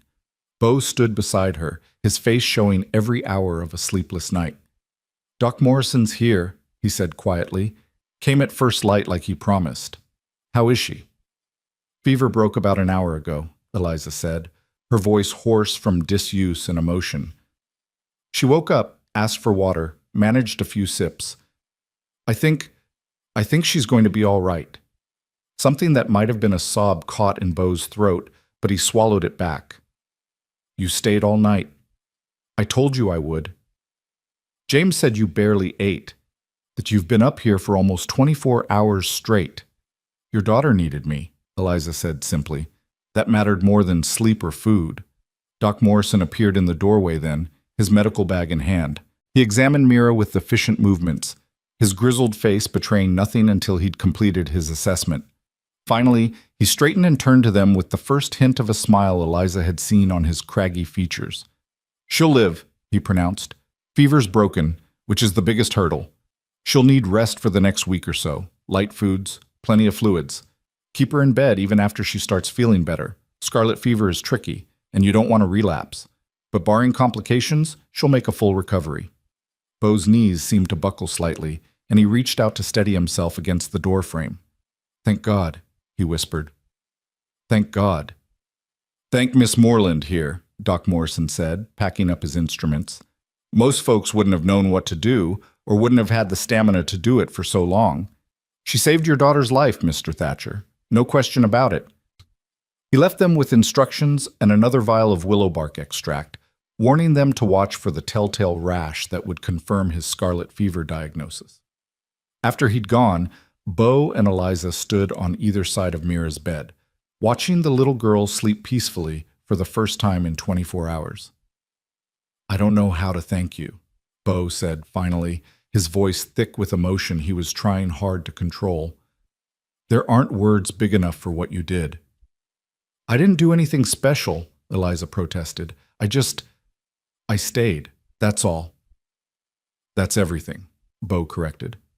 He turned to look at her fully, and Eliza became suddenly aware of how she must look, hair falling out of its braid, dress rumpled and stained with sweat and water, dark circles under her eyes from exhaustion. "You could have left this to the boys and me. You could have kept your distance, protected yourself from getting sick too. But you didn't. You stayed with her all night, fought for her like she was your own." "She is mine," Eliza said, the truth of it settling into her bones as she spoke. "Maybe not by blood, but by choice. I chose her, Bo. I chose all of them. And when you choose someone, you fight for them. You don't leave them to face the darkness alone." Bo's winter sky eyes held hers for a long moment, something shifting in them that Eliza couldn't quite name. "You should rest," he said finally. "I'll sit with her for a while. You've earned sleep in a real bed." Eliza wanted to argue, wanted to insist she needed to stay, but her body betrayed her with a massive yawn. "Just a few hours," she conceded. "Wake me if she needs anything." "I will." Eliza stumbled to her room and fell onto the bed still fully clothed, asleep before her head properly hit the pillow. She dreamed of fever and darkness and a little girl's hand holding hers with desperate strength. When she woke, the sun was high, and the house was filled with the smell of cooking food. She rose groggily, splashed water on her face, and made her way downstairs to find the kitchen full of activity. James stood at the stove, attempting something that might have been soup. Nathaniel was setting the table with exaggerated care, his tongue poking out between his teeth in concentration. Levi was sweeping the floor with methodical precision, and Matthew was peeling potatoes at the table, his movements angry but efficient. They all looked up when she appeared, and for a moment no one spoke. Then Nathaniel ran to her, throwing his arms around her waist with enough force to nearly knock her over. "You saved Mira," he declared. "Doc Morrison said you saved her life." "We all helped," Eliza said, steadying herself. "You boys kept the house running while I was upstairs. That mattered too." "But you stayed with her all night," James said, not turning from his soup. "You didn't sleep. You didn't eat. You just stayed." There was something different in his voice now, The hostility had burned away, leaving something raw and honest underneath. Respect, maybe. Or the beginnings of trust. Of course I stayed, Eliza said. She needed someone. Ma would have stayed too, James said quietly. Ma would have done exactly what you did. It was the highest compliment he could have given her, and they both knew it. Eliza's throat tightened with emotion. Thank you, James. That means more than you know. Even Matthew looked up from his potatoes then, his angry mask slipping just enough to show the confused, hurting boy underneath. You really meant it, he said, his voice uncertain. When you said you'd fight for her, you really meant it. Yes, Eliza said simply. I meant it. And I mean it about all of you. You're my children now, whether you like it or not. I'll fight for every single one of you. Matthew's hand stilled on the potato he'd been peeling. For a long moment, he just stared at her, working through something complex in his 9-year-old mind. Then, so quietly, she almost missed it. Thank you. It was the first kind thing he'd said to her in 3 weeks. Eliza felt tears prick at her eyes again. Apparently exhaustion had left her defenses weak, but she blinked them back. You're welcome, Matthew. Now, who's hungry? Because I smell something burning. James yelped and spun back to his soup, which had indeed begun to scorch on the bottom. The moment of emotional intensity broke into organized chaos as everyone scrambled to save lunch. But something had shifted. Some invisible line had been crossed, and they all felt it.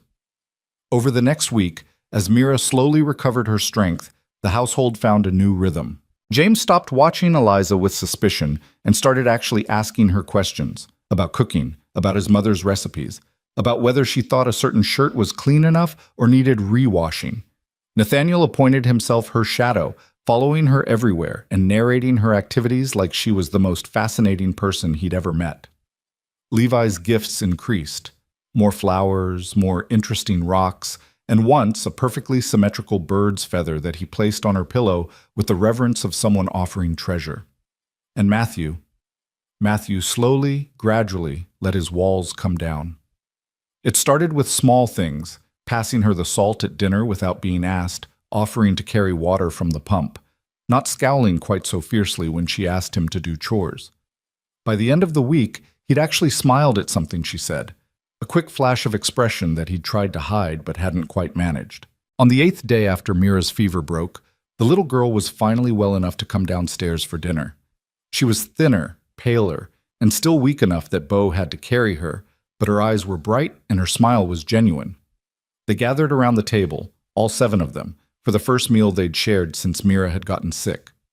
Eliza had made chicken and dumplings from Catherine's recipe box, and fresh bread that had actually risen properly this time, and apple pie from the last of the cold cellar stores. As they ate, conversation flowed naturally. The boys talking about their chores, Mira chattering about all the things she'd missed while sick, Beau quietly listening to his children with an expression of profound relief. Eliza watched them all, these people who'd become hers through circumstance and choice, and felt something loosen in her chest. This was what family felt like, she realized. Not blood, not biology, just people who showed up for each other, who fought for each other, who chose to stay even when staying was hard. Miss Eliza? Mira's small voice cut through the conversation. Can I ask you something? Of course, sweetheart. When I was really sick and I woke up for a little bit, you said you loved me. Did you mean it? The table went quiet. All eyes turned to Eliza, waiting for her answer. She could feel Beau's gaze particularly, though she didn't dare look at him. Yes, Eliza said, her voice steady despite the emotion threatening to swamp her. I meant it. I love you, Mira. I love all of you. Even me? Matthew asked, his voice small. Even though I was mean to you? Even you, Eliza confirmed. Especially you, Matthew, because I understand why you were angry, and I'm not going anywhere, no matter how much you push. Nathaniel beamed at her. I love you too, Miss Eliza. Levi, silent as always, simply reached across the table and squeezed her hand once before returning to his dinner, but the message was clear. James cleared his throat, his face flushing slightly. We wanted to tell you something, all of us. We talked about it while you were taking care of Mira. Oh? Eliza's heart started beating faster. Yeah. James glanced at his siblings, gathering courage.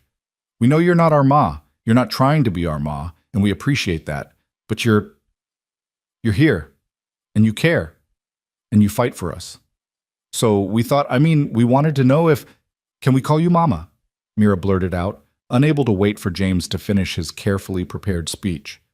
Not instead of our first mama, but like a second mama? The mama who's here now? Eliza couldn't speak, couldn't breathe. The question hung in the air like something holy, like an offering she didn't deserve but desperately wanted to accept. You don't have to, James added quickly, misreading her silence. We know it's a big thing to ask. We just thought, yes, Eliza managed, her voice breaking. Yes, you can call me Mama. I'd be honored. The smile that broke across Mira's face was brighter than the New Mexico sun. Really? Really? Then can you tuck me in tonight, like a real mama would? Of course, baby girl. Of course I will. Dinner continued with lighter hearts and fuller laughter. After the meal, after the dishes were washed and put away, after the children had scattered to their evening activities, Eliza found herself alone on the back porch, watching the sun set over the distant mountains. Bo joined her there, 2 tin cups in his hands. He offered one to her, Catherine's cup, with its scratched flower, filled with coffee that was actually drinkable this time. Thank you, Eliza said, accepting it gratefully. They stood in comfortable silence for a while, sipping their coffee, watching the sky turn from blue to gold to deep purple. Finally, Bo spoke. They mean it, about calling you Mama. It's not just gratitude talking, or relief that Mira's alive. They've chosen you. All of them, even Matthew. I know, Eliza said softly. I can feel it. And Bo, I need you to know that I take that seriously. I'm not going to leave. I'm not going to let them down. Whatever happens, however long you need me here, I'll stay. Even though this isn't the life you probably imagined for yourself, Bo asked, even though you're caring for another woman's children in another woman's house? This is better than any life I imagined, Eliza said honestly. In my old life, I was broken, defective, worth $1 silver in a public square. Here, I'm needed. I matter.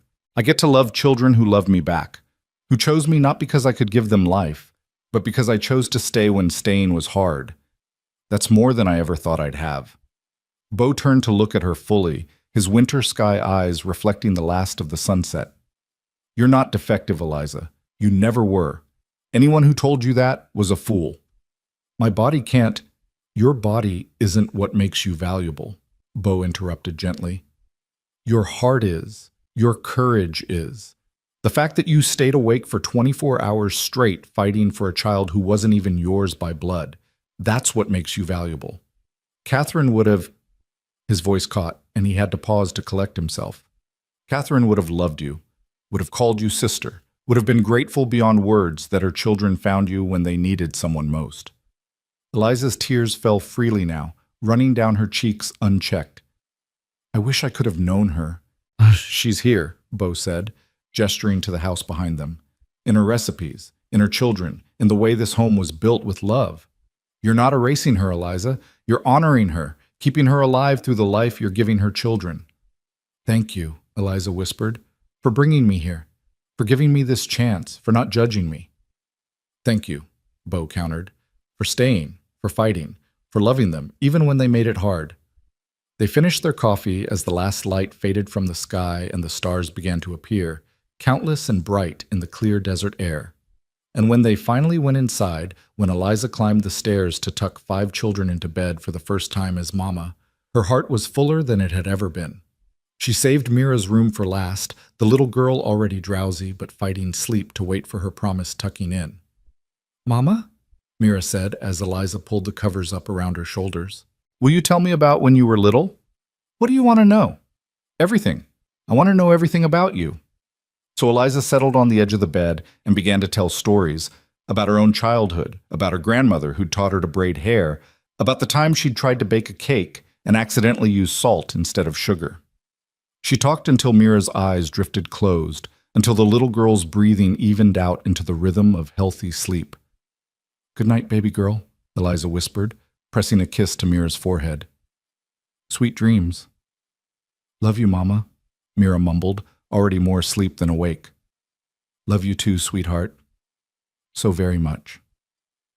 As Eliza closed the door softly behind her, she found all 4 boys waiting in the hallway, lined up like they'd been rehearsing this moment. "Good night, Mama," they chorused, their voices ranging from James's newly deepening tone to Nathaniel's child treble. "Good night, my boys," Eliza said, her voice thick with emotion. "Sleep well." She made her way to her own room finally, exhausted but content in ways she'd never experienced before. As she changed into her nightgown and settled into bed, she pulled out her mother's locket one last time, looking at the picture of the young, hopeful woman who'd given birth to her. "I found it, Mama," she whispered to the image. "I found where I belong. Not where I was born and not where I was sold, but here, with these children who chose me, with this man who saw value in me when no one else did. I'm not broken anymore. Or maybe I am, but it doesn't matter here.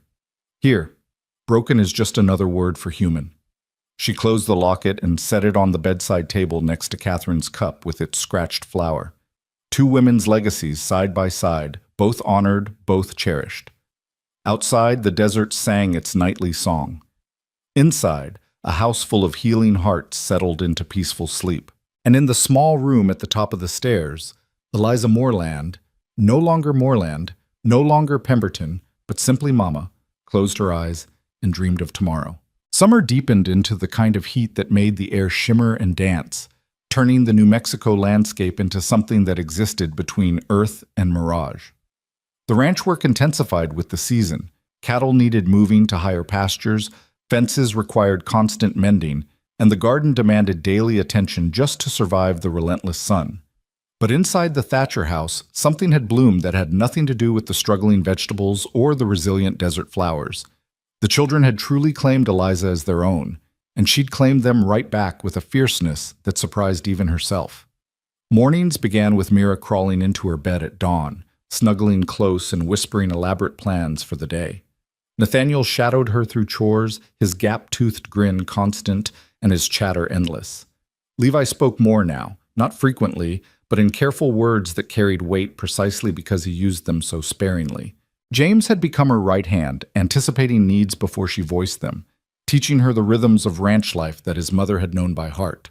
And Matthew had transformed from her fiercest opponent into her most devoted defender, quick to jump to her aid and quicker still to correct anyone who didn't show her proper respect.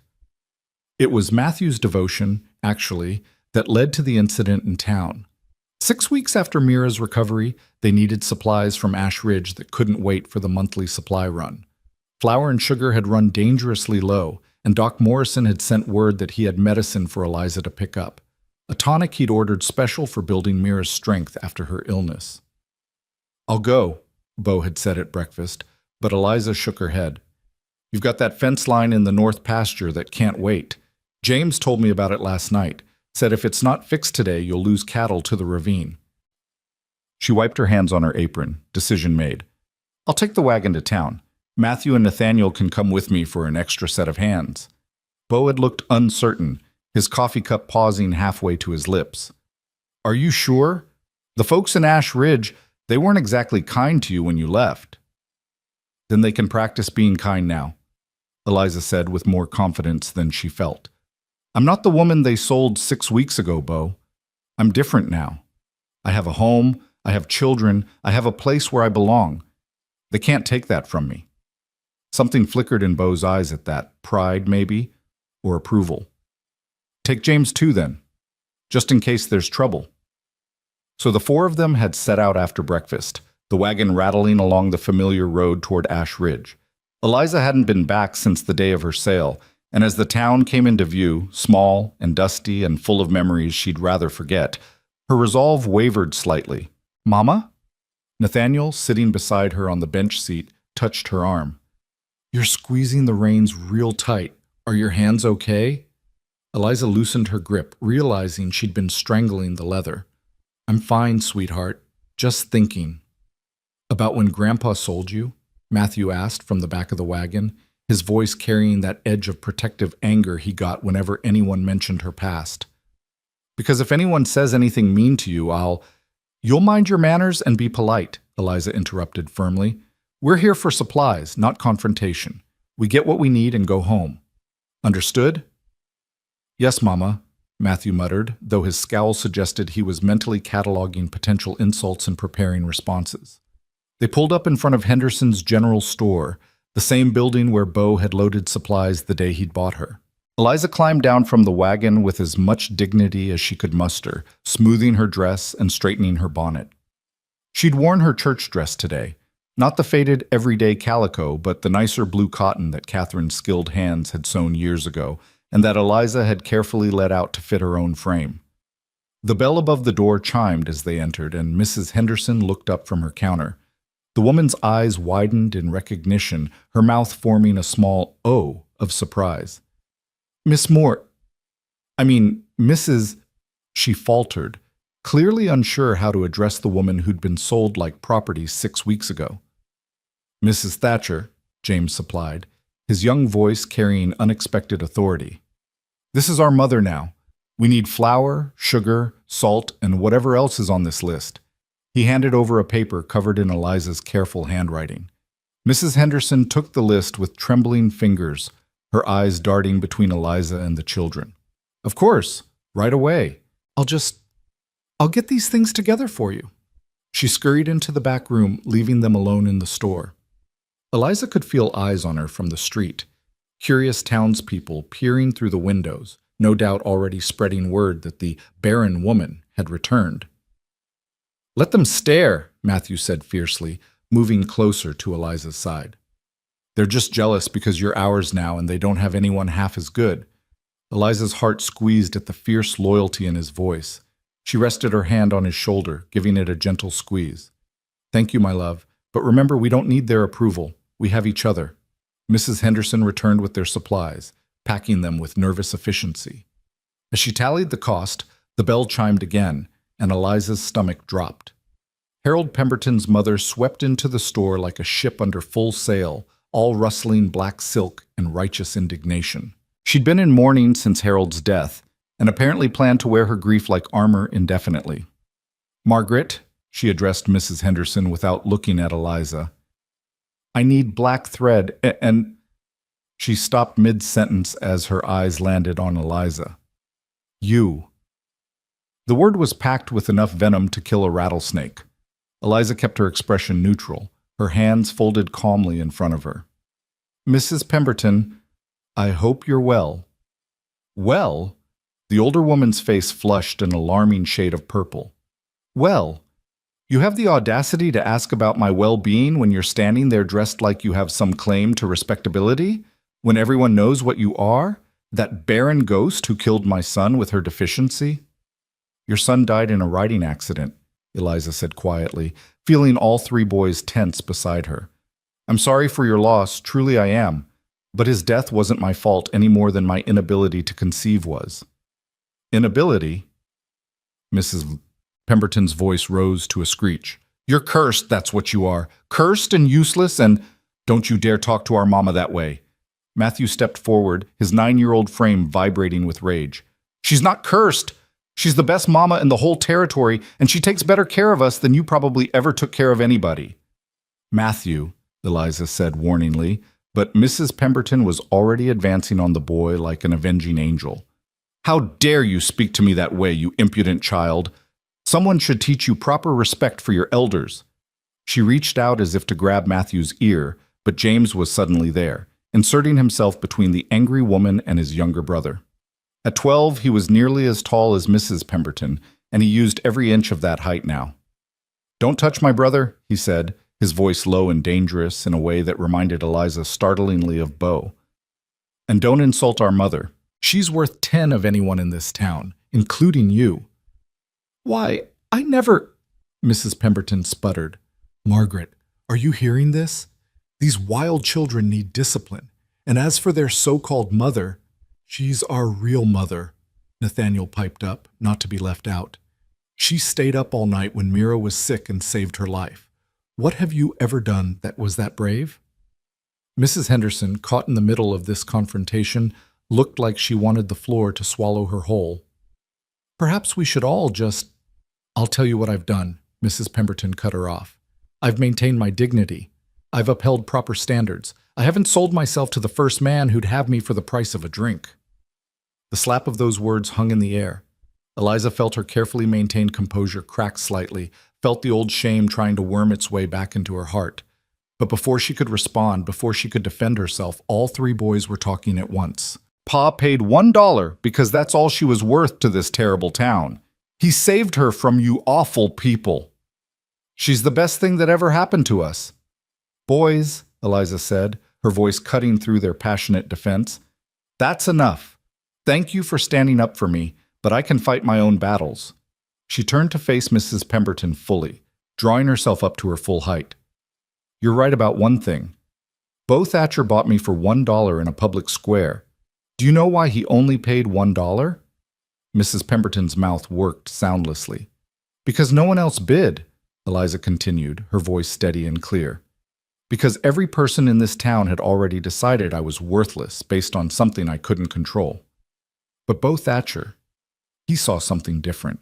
He saw someone who could love his children, who could keep his home, who could show up every single day and do the work that matters. And I have. Every day for 6 weeks, I've proven that my worth has nothing to do with my womb and everything to do with my heart." She took a step closer to Mrs. Pemberton, and the older woman actually backed up slightly. "So you can call me cursed, you can call me barren, you can call me whatever you want, but those boys standing behind me, they call me Mama, and their sister who's home resting because I fought through a night of fever to save her life. She calls me Mama, too. Their father, who works himself to exhaustion every day to provide for his family, he calls me the best decision he ever made."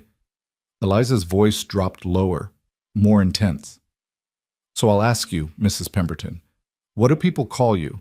Because from where I'm standing, all I see is a bitter woman wearing her grief like a badge of honor, using it as an excuse to tear down anyone who's found a way to be happy despite their losses."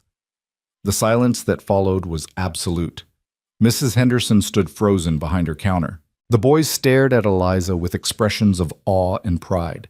And Mrs. Pemberton looked like she'd been slapped. "How dare you?" she finally whispered. "How dare you speak to me that way?" "I dare because I'm not afraid of you anymore," Eliza said simply. "I'm not afraid of this town anymore. You already did your worst to me, and I survived. I more than survived. I found a family who loves me. What more can you possibly take from me?" Mrs. Pemberton turned on her heel and stormed from the store, the bell chiming violently with her exit. In the aftermath, Eliza's hands started to shake, the adrenaline of confrontation finally catching up with her. "Mama, that was amazing," Nathaniel breathed. "You were like a hero in a story." "You made her run away," Matthew added with deep satisfaction. "She couldn't even think of anything to say back." James just looked at her with new respect in his eyes. "Pa was right," he said quietly. "You are the best decision he ever made." Mrs. Henderson cleared her throat nervously. "Your total comes to $3.47, Mrs. Thatcher, and I want you to know what you said was right. We were all wrong about you. I'm sorry for that." Eliza counted out the money with still trembling hands. "Thank you, Mrs. Henderson. That means more than you know." They loaded their supplies into the wagon and headed for Doc Morrison's office next. The doctor was waiting for them, a bottle of dark liquid in his hands. "Tonic for young Mira," he said, handing it to Eliza. "1 spoonful with breakfast every day for the next month. Should help rebuild her strength after that scarlet fever." "Thank you, doctor." Eliza tucked the bottle carefully into her bag. "How much do I owe you?" "Nothing," Doc Morrison said. "Consider it payment for the excellent nursing you provided. Not many folks could have brought that child through what you did. You've got a gift, Mrs. Thatcher." "It's just Eliza, please. Or Mama, if you ask the children." She smiled at that, still getting used to the title. "Mama suits you," the doctor said with a rare smile of his own. "Now get those boys home before they cause any more scenes. I already heard about the confrontation at Henderson's. News travels fast in a small town." Of course it did. Eliza ushered the boys back to the wagon, eager to be away from Ash Ridge and back to the safety of the ranch. But as they passed the town square, that cursed square where she'd stood on a platform 6 weeks ago, someone called her name. "Eliza! Eliza, wait!" She turned to see her brother Thomas running toward them, his 16-year-old frame all awkward angles and earnest desperation. She hadn't seen him since the day of her sale, and the sight of him now brought a complicated rush of emotions. "Thomas," she said, pulling the wagon to a stop. Her brother skidded to a halt beside them, breathing hard. "I heard you were in town. I've been hoping. I wanted to see you, to apologize." "For what?" "For not stopping Pa. For not standing up for you when he sold you like—" Thomas's voice cracked. "I should have done something. I should have protected you." Eliza climbed down from the wagon, leaving the boys watching with intense curiosity. She approached her little brother, not so little anymore, and saw the guilt eating him alive. "Thomas, you were 15 years old. What could you have done?" "Something. Anything. I could have told Pa I wouldn't let him do it. I could have made a scene, brought attention to how wrong it was. I could have—" He stopped, swallowing hard. "You're my sister, Eliza. I loved you. I still love you. And I let them sell you." "You didn't let them do anything," Eliza said gently. "Pa made his choice, and Ma supported it, and that was that. You couldn't have stopped them any more than I could have." "Are you happy?" Thomas asked suddenly, looking past her to the boys in the wagon. "With the Thatchers? Are they treating you well?" "I'm happier than I've ever been," Eliza said honestly. "Those boys have become my sons. Their sister is my daughter. Their father gave me something I never thought I'd have, a home where I'm valued. So yes, Thomas, I'm very well treated." Relief flooded her brother's face. "I'm glad. I'm so glad, Eliza. I was so afraid that I'd ended up with someone cruel, someone who'd hurt me." Eliza shook her head. "Beau Thatcher is a good man, the best man I've ever known, actually. He saved me, Thomas. Not from Pa. From myself. From believing I was worthless." Thomas reached out hesitantly, and when Eliza didn't pull away, he pulled her into a fierce hug. "I miss you," he whispered into her hair. "The house is so quiet without you. Ma doesn't talk anymore, just sits and stares. And Pa drinks more than ever." "I'm sorry," Eliza said, meaning it, "but I can't come back, Thomas. That's not my home anymore." "I know. Can I visit you? At the ranch? I want to make sure you're all right, and I want to meet your new family properly." Eliza pulled back, considering. "Let me talk to Beau first. But yes, I'd like that. I'd like for you to see that I'm truly happy." They parted with promises to arrange a visit, and Eliza climbed back onto the wagon feeling lighter somehow. She'd faced her demons today, Mrs. Pemberton's cruelty, the town's judgment, her own family's complicated feelings, and she'd survived. More than survived. She'd stood her ground. "Mama?" Matthew said as they left Ash Ridge behind. "Was that your brother?" "Yes, that was Thomas." "Is he nice? Can we trust him?" The fierce protectiveness in Matthew's voice made Eliza smile. "He's nice, yes. And he's family, both my old family and potentially part of our new family, if he'd like to be." "Our family's getting bigger," Nathaniel observed happily. "First we got you, now maybe we'll get an uncle too." James, more practical, said, "Pa will want to know about the incident at the store, about Mrs. Pemberton." "I'll tell him," Eliza assured him. "All of it. He deserves to know." They rode home in comfortable silence, the afternoon sun beating down, but the wagon full of supplies, and the children full of pride in their mother's bravery. When they finally pulled up to the ranch, Beau was waiting on the porch, clearly anxious about how the trip had gone. One look at Eliza's face, and his shoulders relaxed. "No trouble?"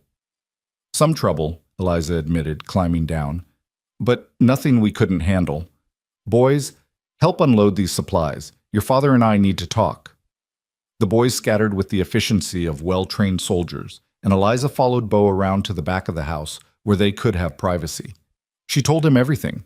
Mrs. Pemberton's venom, the boys' fierce defense, her own confrontation with the older woman, and finally, the unexpected reunion with Thomas. Beau listened in silence, his face unreadable. When she finished, he was quiet for a long moment, staring out at the distant mountains. "I should have gone with you," he said finally.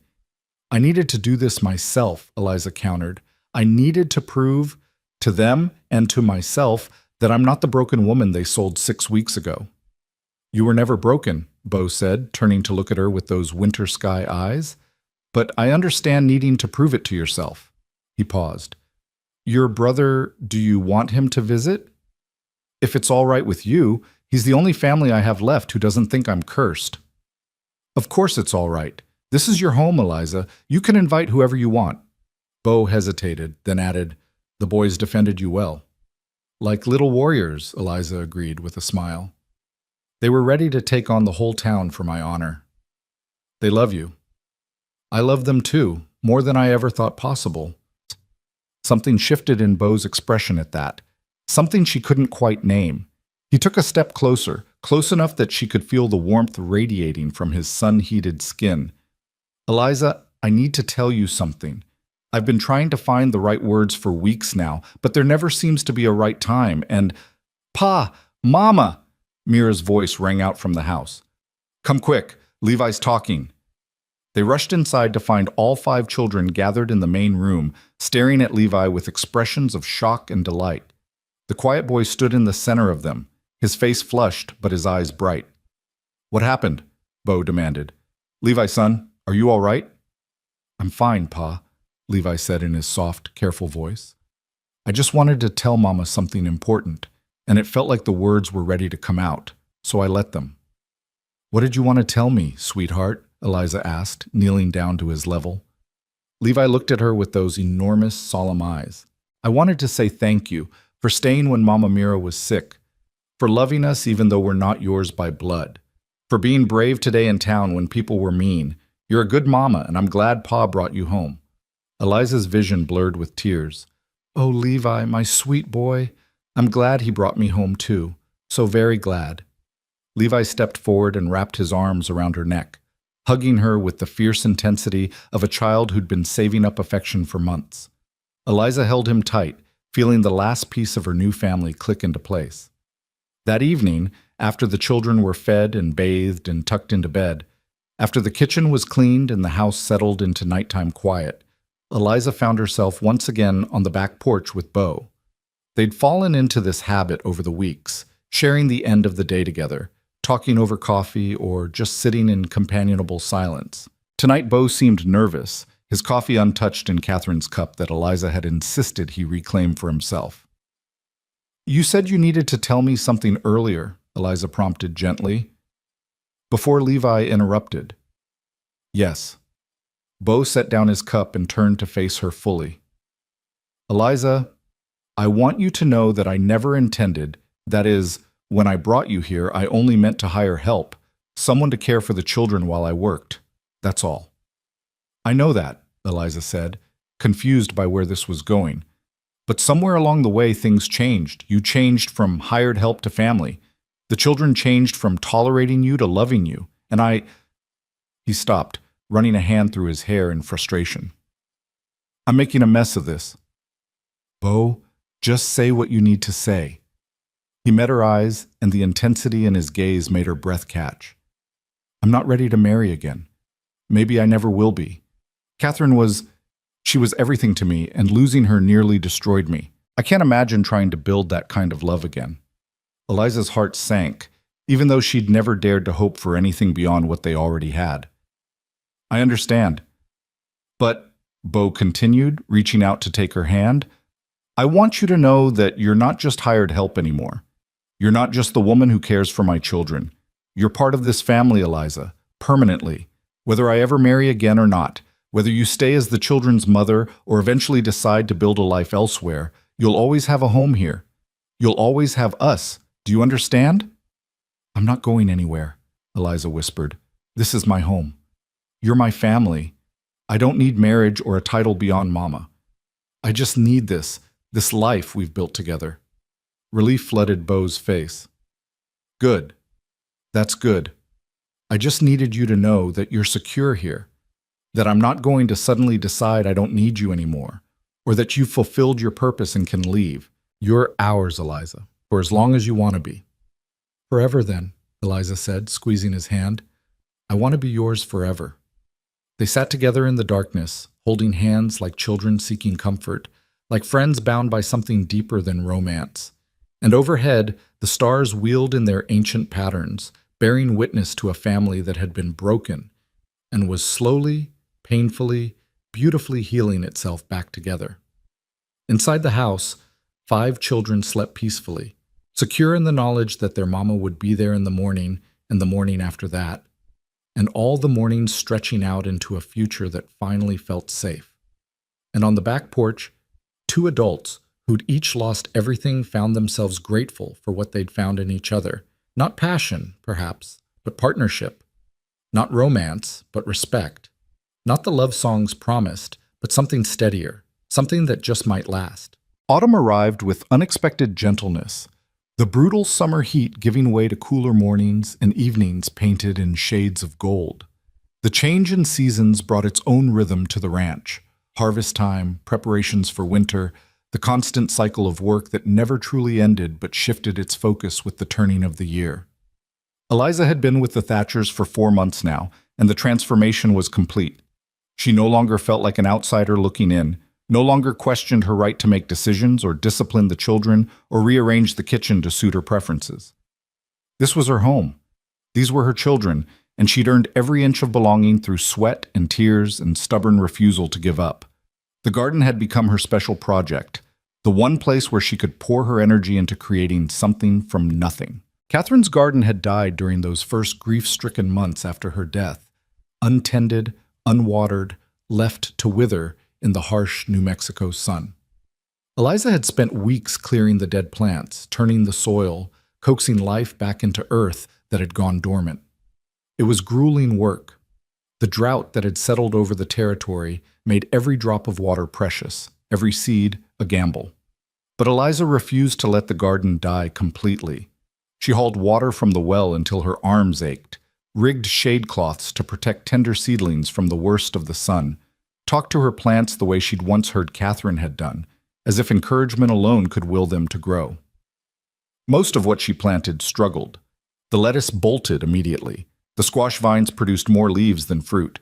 The carrots came up twisted and small, barely worth the effort of pulling them. But in one corner of the garden, against all odds and logic, a single tomato plant had taken root and thrived. Eliza discovered the first tomato on a morning when everything else seemed to be going wrong. James had torn his only good shirt on a fence post. Matthew had gotten into an argument with Nathaniel over whose turn it was to feed the chickens. Mira had woken up crying from a nightmare about her mother that left her clingy and inconsolable. And Bo had been distant for days, preoccupied with something he wouldn't discuss, his usual steady presence replaced by distracted silences. She'd escaped to the garden seeking a moment of peace, and found instead a miracle, one perfect red tomato, impossibly bright against the dusty green of its vine, round and ripe and beautiful. Eliza knelt beside it, her fingers trembling as she touched the smooth skin, and felt tears sliding down her cheeks before she'd even realized she was crying. "You made it," she whispered to the tomato, to the garden, to herself. "Despite everything, you made it." "Eliza?" She looked up to find Bo standing at the garden's edge, his hat in his hands, his expression concerned. She hadn't heard him approach, had been too lost in her moment of unexpected victory. "I'm fine," she said quickly, wiping at her tears with dirt-stained hands. "Just being silly over a tomato." "That's not silly," Bo said, moving closer. "That's the first thing we've successfully grown since Catherine died. She'd be proud of you for bringing the garden back to life." "It's just one tomato," Eliza protested. "Everything else is barely surviving." "But this one is thriving," Bo countered, kneeling beside her. "And you taught it how to do that. You didn't give up on it, even when the drought made everything harder, even when it would have been easier to let the whole garden go and buy our vegetables from town." I couldn't let it die completely," Eliza said softly. "This garden was Catherine's. She planted it, nurtured it, fed her family from it. Letting it die felt like letting another piece of her disappear."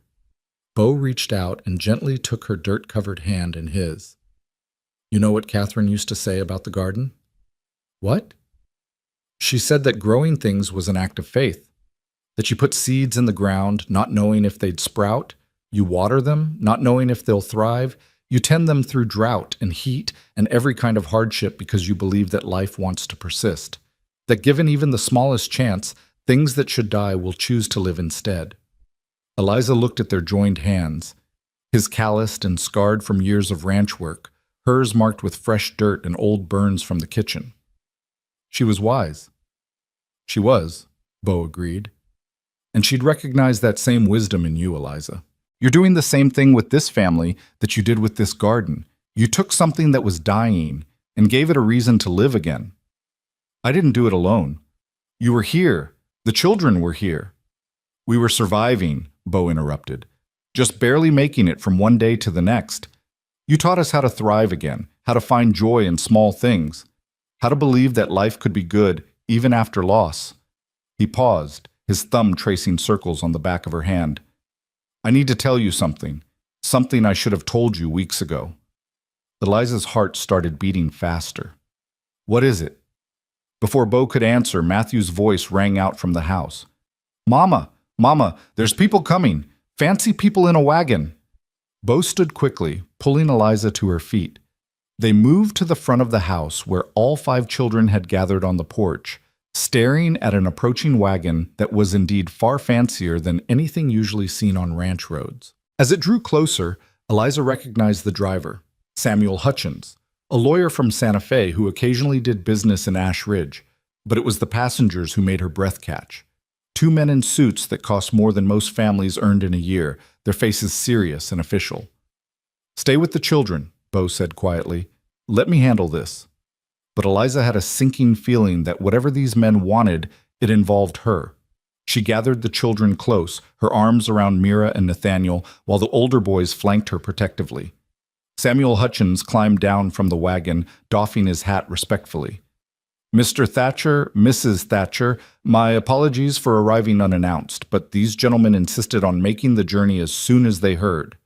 He gestured to his passengers, who were descending with the careful movements of men unused to wagon travel. This is Mr. Theodore Carlyle and Mr. James Worth, representatives of the Territorial Family Court. Eliza's stomach dropped. Family Court.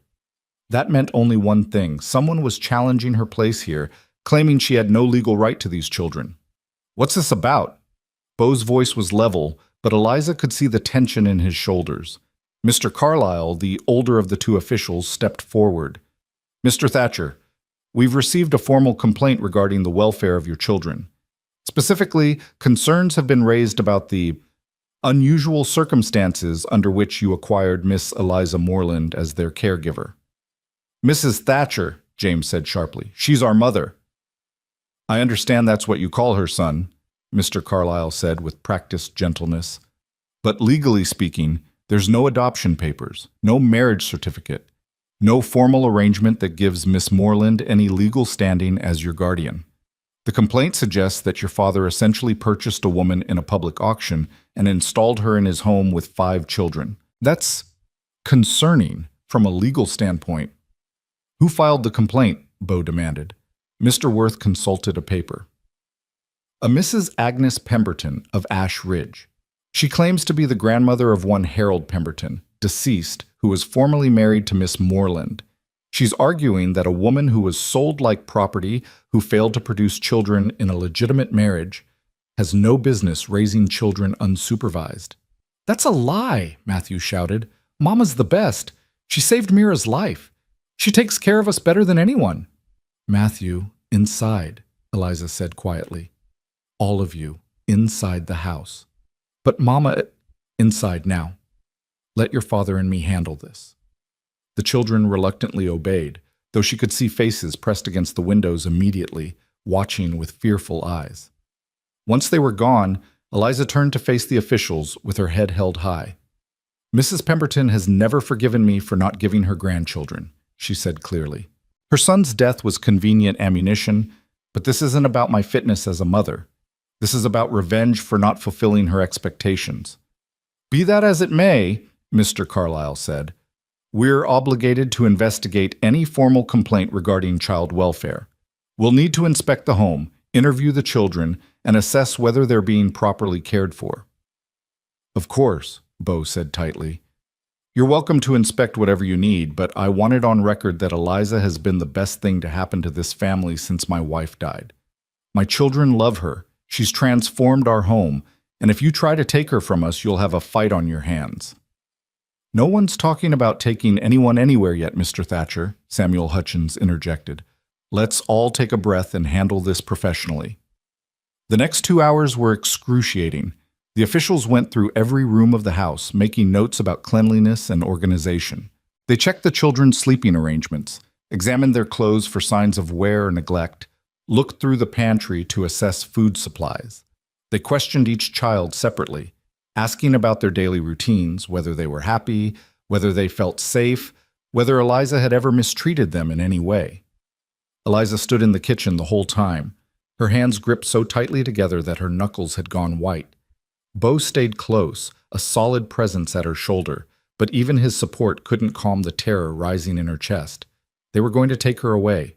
She'd finally found a home, a family, a purpose, and it was going to be ripped from her because of one bitter woman's vendetta. When the officials finally emerged, the children trailing behind them with tear-stained faces, Mr. Carlyle's expression was unreadable.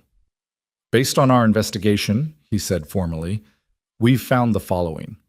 The home is exceptionally well maintained. The children are clean, well-fed, and properly clothed. They show no signs of physical abuse or neglect. In fact, they appear to be thriving under Miss Moreland's care." Relief flooded through Eliza so powerfully she nearly collapsed. Bo's hand steadied her elbow. "However," Mr. Carlyle continued, and the relief turned to ice, "the legal irregularity of the situation remains concerning. Miss Moreland has no formal standing as these children's guardian. If something were to happen to you, Mr. Thatcher, she'd have no legal claim to them. They could be taken by relatives, sent to an orphanage, or distributed among other families. That's not a stable situation for children who've already lost one parent." "Then tell me what I need to do to fix it," Bo said urgently. "Whatever legal paperwork you need, whatever arrangements have to be made, I'll do it. Just tell me how to protect her place in this family." Mr. Worth and Mr. Carlyle exchanged glances. "The simplest solution would be marriage," Mr. Worth said. "If Miss Moreland were your legal wife, her position as the children's mother would be unassailable. No one could challenge it." "Then we'll marry," Bo said without hesitation. Eliza's heart stopped. "Bo, no, you said you weren't ready. You said you might never be ready." "I also said you were part of this family permanently," Bo countered, turning to face her. "I meant that, Eliza. If marrying you is what it takes to keep you here, to protect you from people like Agnes Pemberton, then that's what we'll do." "But that's not— You can't marry me just to satisfy a legal technicality," Eliza protested. "You loved Catherine. You said you couldn't imagine building that kind of love again. I won't trap you in a loveless marriage just because some spiteful woman filed a complaint." "Who said anything about loveless?" Bo asked quietly. The world seemed to tilt. Eliza stared at him, unable to process what he was suggesting. "What?" "I loved Catherine," Bo said, his winter sky eyes holding hers with an intensity that made her forget anyone else was present. "I'll always love Catherine. She was my first love, the mother of my children, the woman who built this home. But Eliza, somewhere in the last 4 months, I've come to love you too. Differently, maybe. Not the same passionate rush I felt at 20, but something steadier. Something that feels like coming home after a long day, like coffee on a cold morning, like a tomato that shouldn't grow but does anyway," Eliza whispered, understanding flooding through her. "Exactly like that," Bo agreed. "You took root in impossible soil, Eliza. In a house full of grief, in a family that was barely surviving, in a man who thought he'd never feel anything but loss again. And despite everything, you thrived. You made us thrive. And I don't want to imagine a life without you in it." "Ma, I love you too," Eliza said, the words spilling out before she could second-guess them. "I didn't mean to. I wasn't supposed to. But I do. I love you, and I love those children, and I love this life we've built together." "Then marry me," Bo said, "not because the law requires it, though that's convenient. Not because you need legal protection, though you do. Marry me because I'm asking you to, because I want you as my partner in everything, because I choose you every single day, and I want the world to know it." "Yes," Eliza breathed. "Yes. Of course, yes." The kiss that followed was witnessed by 2 officials, 1 lawyer, and 5 children pressed against the windows, and it was perfect, gentle, and certain, and full of promise. Mr. Carlyle cleared his throat loudly. "Well, that was efficient. I assume you'll want us to perform the ceremony. We have the authority to marry couples in emergency circumstances, and I'd say this qualifies." "How soon?" Bo asked, not taking his eyes off Eliza. "We could do it right now, actually. We'd need 2 witnesses who aren't the couple or related to them." "I'll witness," Samuel Hutchins volunteered immediately, "and I'm sure one of the ranch hands could serve as the second witness." "Ranch hands are all out in the far pasture today," Bo said. "Won't be back until sundown." "Your brother could witness," Eliza said suddenly. "Thomas. He wanted to visit anyway, and this way he could be part of it. If someone could ride to Ash Ridge—" "I'll go," James volunteered, bursting from the house. "I'll ride fast, Mama. I'll bring him back before supper." "We really should resolve this today," Mr. Carlyle said. "The complaint remains active until we can report back that the situation has been legally rectified." "Then, James, ride fast but ride safe," Bo instructed. "Bring Thomas back if he's willing. And tell him his sister is getting married and we'd be honored to have him here." James was already running for the barn, his young face split with a grin. The other children spilled out of the house, chattering excitedly, asking 1,000 questions at once. Mira attached herself to Eliza's leg with the tenacity of a burr. "Are you really marrying Pa?" she demanded. "Does that mean you'll be our mama forever and ever? Does that mean nobody can take you away?" "That's exactly what it means, sweetheart," Eliza said, scooping the little girl up. "Forever and ever, no one can take me away from you." The next few hours passed in a blur of activity. The officials made themselves comfortable on the porch, reviewing paperwork and discussing legal formalities. Matthew and Nathaniel were dispatched to tidy the house. "It needs to look nice for a wedding," Nathaniel insisted.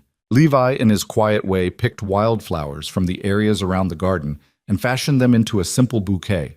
And Mira insisted on helping Eliza change into her church dress, the good blue cotton that had belonged to Catherine.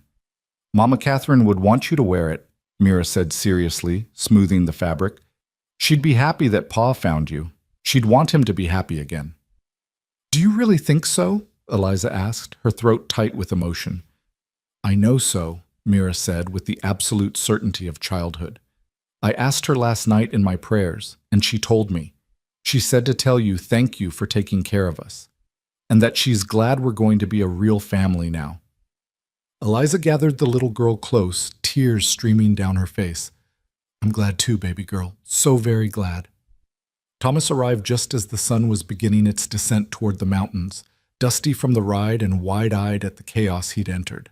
James had explained the situation during the journey, so he came prepared with congratulations and barely contained excitement.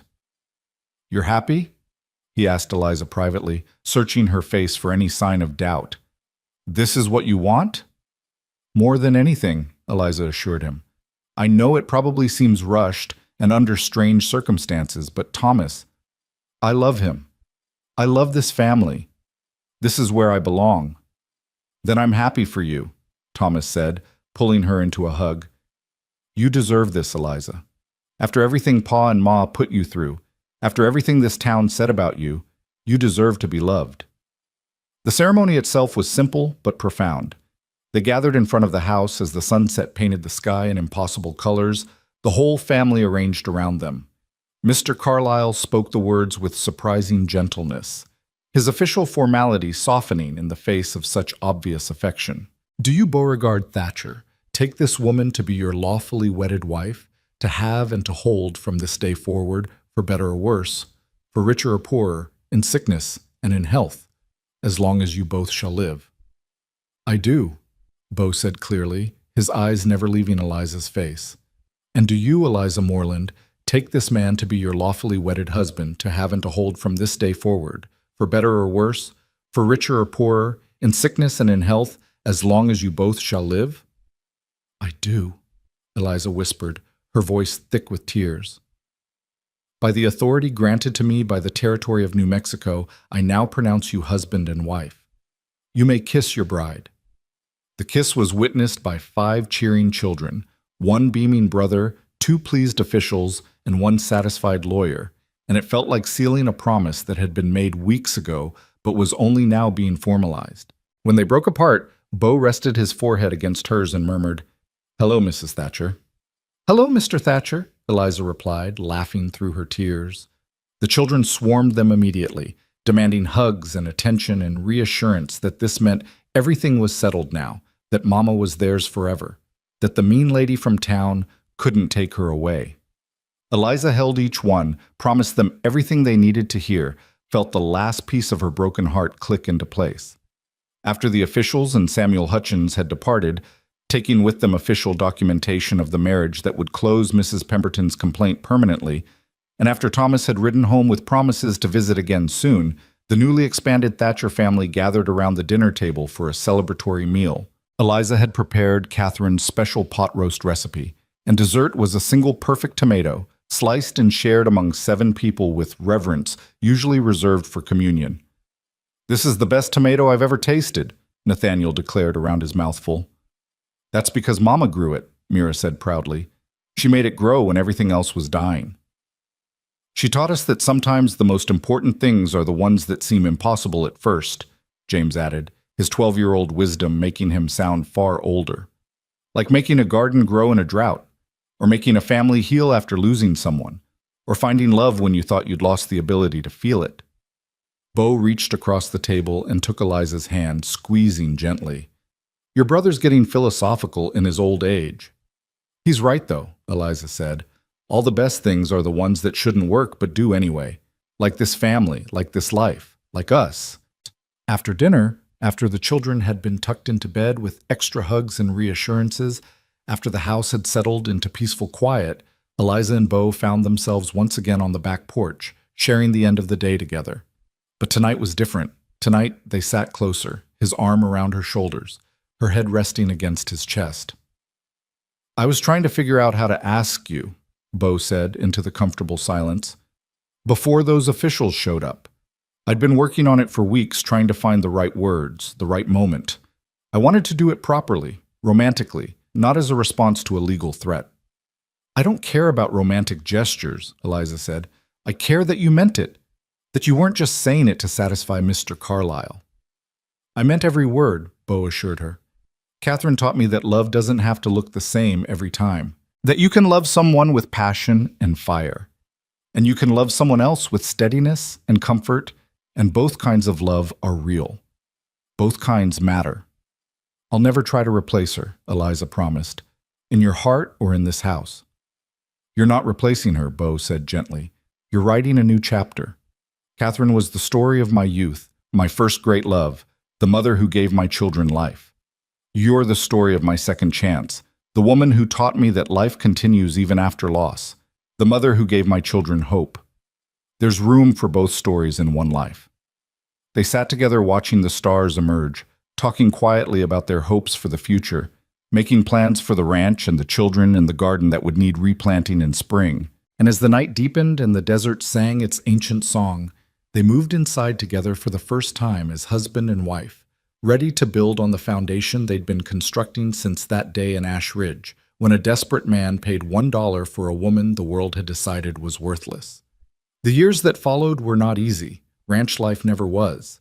And raising 5 children through adolescence into adulthood presented challenges that no amount of love could completely smooth over. But through it all, through droughts and good harvests, through children's triumphs and heartbreaks, through the slow mellowing that came with age and experience, Eliza and Bo built something that lasted. The garden flourished under Eliza's patient care, eventually producing enough vegetables to feed the family and sell surplus in town.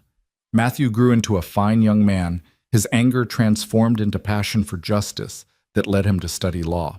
James took over more and more of the ranch operations, his steady competence a mirror of his father's. Levi found his voice, and with it, a talent for storytelling that kept the family entertained on long winter nights. The twins, inseparable as always, grew into capable adults who never quite lost their childhood joy. And when travelers passed the Thatcher Ranch in later years, they would slow their wagons to read the hand-carved sign by the fence, "Not for sale," and wonder at its meaning. The locals knew the story, of course, how Bo Thatcher had bought his second wife for a single dollar in a public auction, how she'd arrived broken and left whole, how she'd taken a dying garden and a grief-stricken family and loved them back to life through sheer stubborn refusal to give up. Some said the sign referred to the ranch itself, a declaration that no amount of money could convince the Thatchers to abandon the land they'd worked so hard to maintain. Others claimed it was about the garden, about Eliza's fierce protection of the space she'd brought back from the dead. A few romantic souls insisted it was about love itself, a reminder that the best things in life, once freely chosen, could never be bought or sold. They were all right, in their way. On summer evenings, long after the children had grown and started families of their own, Eliza and Beau could still be found on that back porch, gray-haired and weathered, but content in ways that had nothing to do with ease and everything to do with choosing each other every day for decades. They'd share coffee from the old tin cups, Catherine's with its scratched flower, and Eliza's that Levi had given her that first week, and talk about the day's work and the grandchildren's latest adventures, and whether the garden would need extra water tomorrow. And sometimes when the light was right and the evening air carried the scent of tomatoes ripening in the garden, Eliza would remember standing on that platform in Ash Ridge, being sold like cattle, believing her life was over. She'd remember the tall rancher who'd stepped forward with a single silver dollar and a promise that she wouldn't be judged anymore. She'd remember 5 grieving children who'd taught her that family was a choice, not an accident of biology. And she'd remember the moment she'd understood that broken things could still grow, that impossible soil could still nurture life, that a woman worth $1 could become priceless through the simple act of staying. "What are you thinking about?" Beau would ask, seeing that distant look in her eyes. "Just grateful," Eliza would reply, taking his hand. "Grateful for the man who saw value where others saw only deficiency. Grateful for the children who taught me that love multiplies instead of divides. Grateful for a single tomato that reminded me that not everything worth keeping comes easy. But it does come," Beau would finish, squeezing her hand. "Yes," Eliza would agree, watching the sun set over the land they'd built a life on together. "Eventually, it comes." And in the garden, where Catherine's hands had first broken ground and Eliza's had coaxed it back to life, tomatoes grew wild and bright, bearing fruit long past the season when such things should have withered and died. Because that's what love did, in the end. It made impossible things possible. It nurtured life in the harshest conditions. It transformed one silver dollar into riches beyond measure. The sign by the fence, "Not for sale," stood for generations, its meaning clear to anyone who cared to understand. Some things, once freely chosen and faithfully tended, become so valuable that no price could ever purchase them. Not land, not gardens, not family, and certainly not love.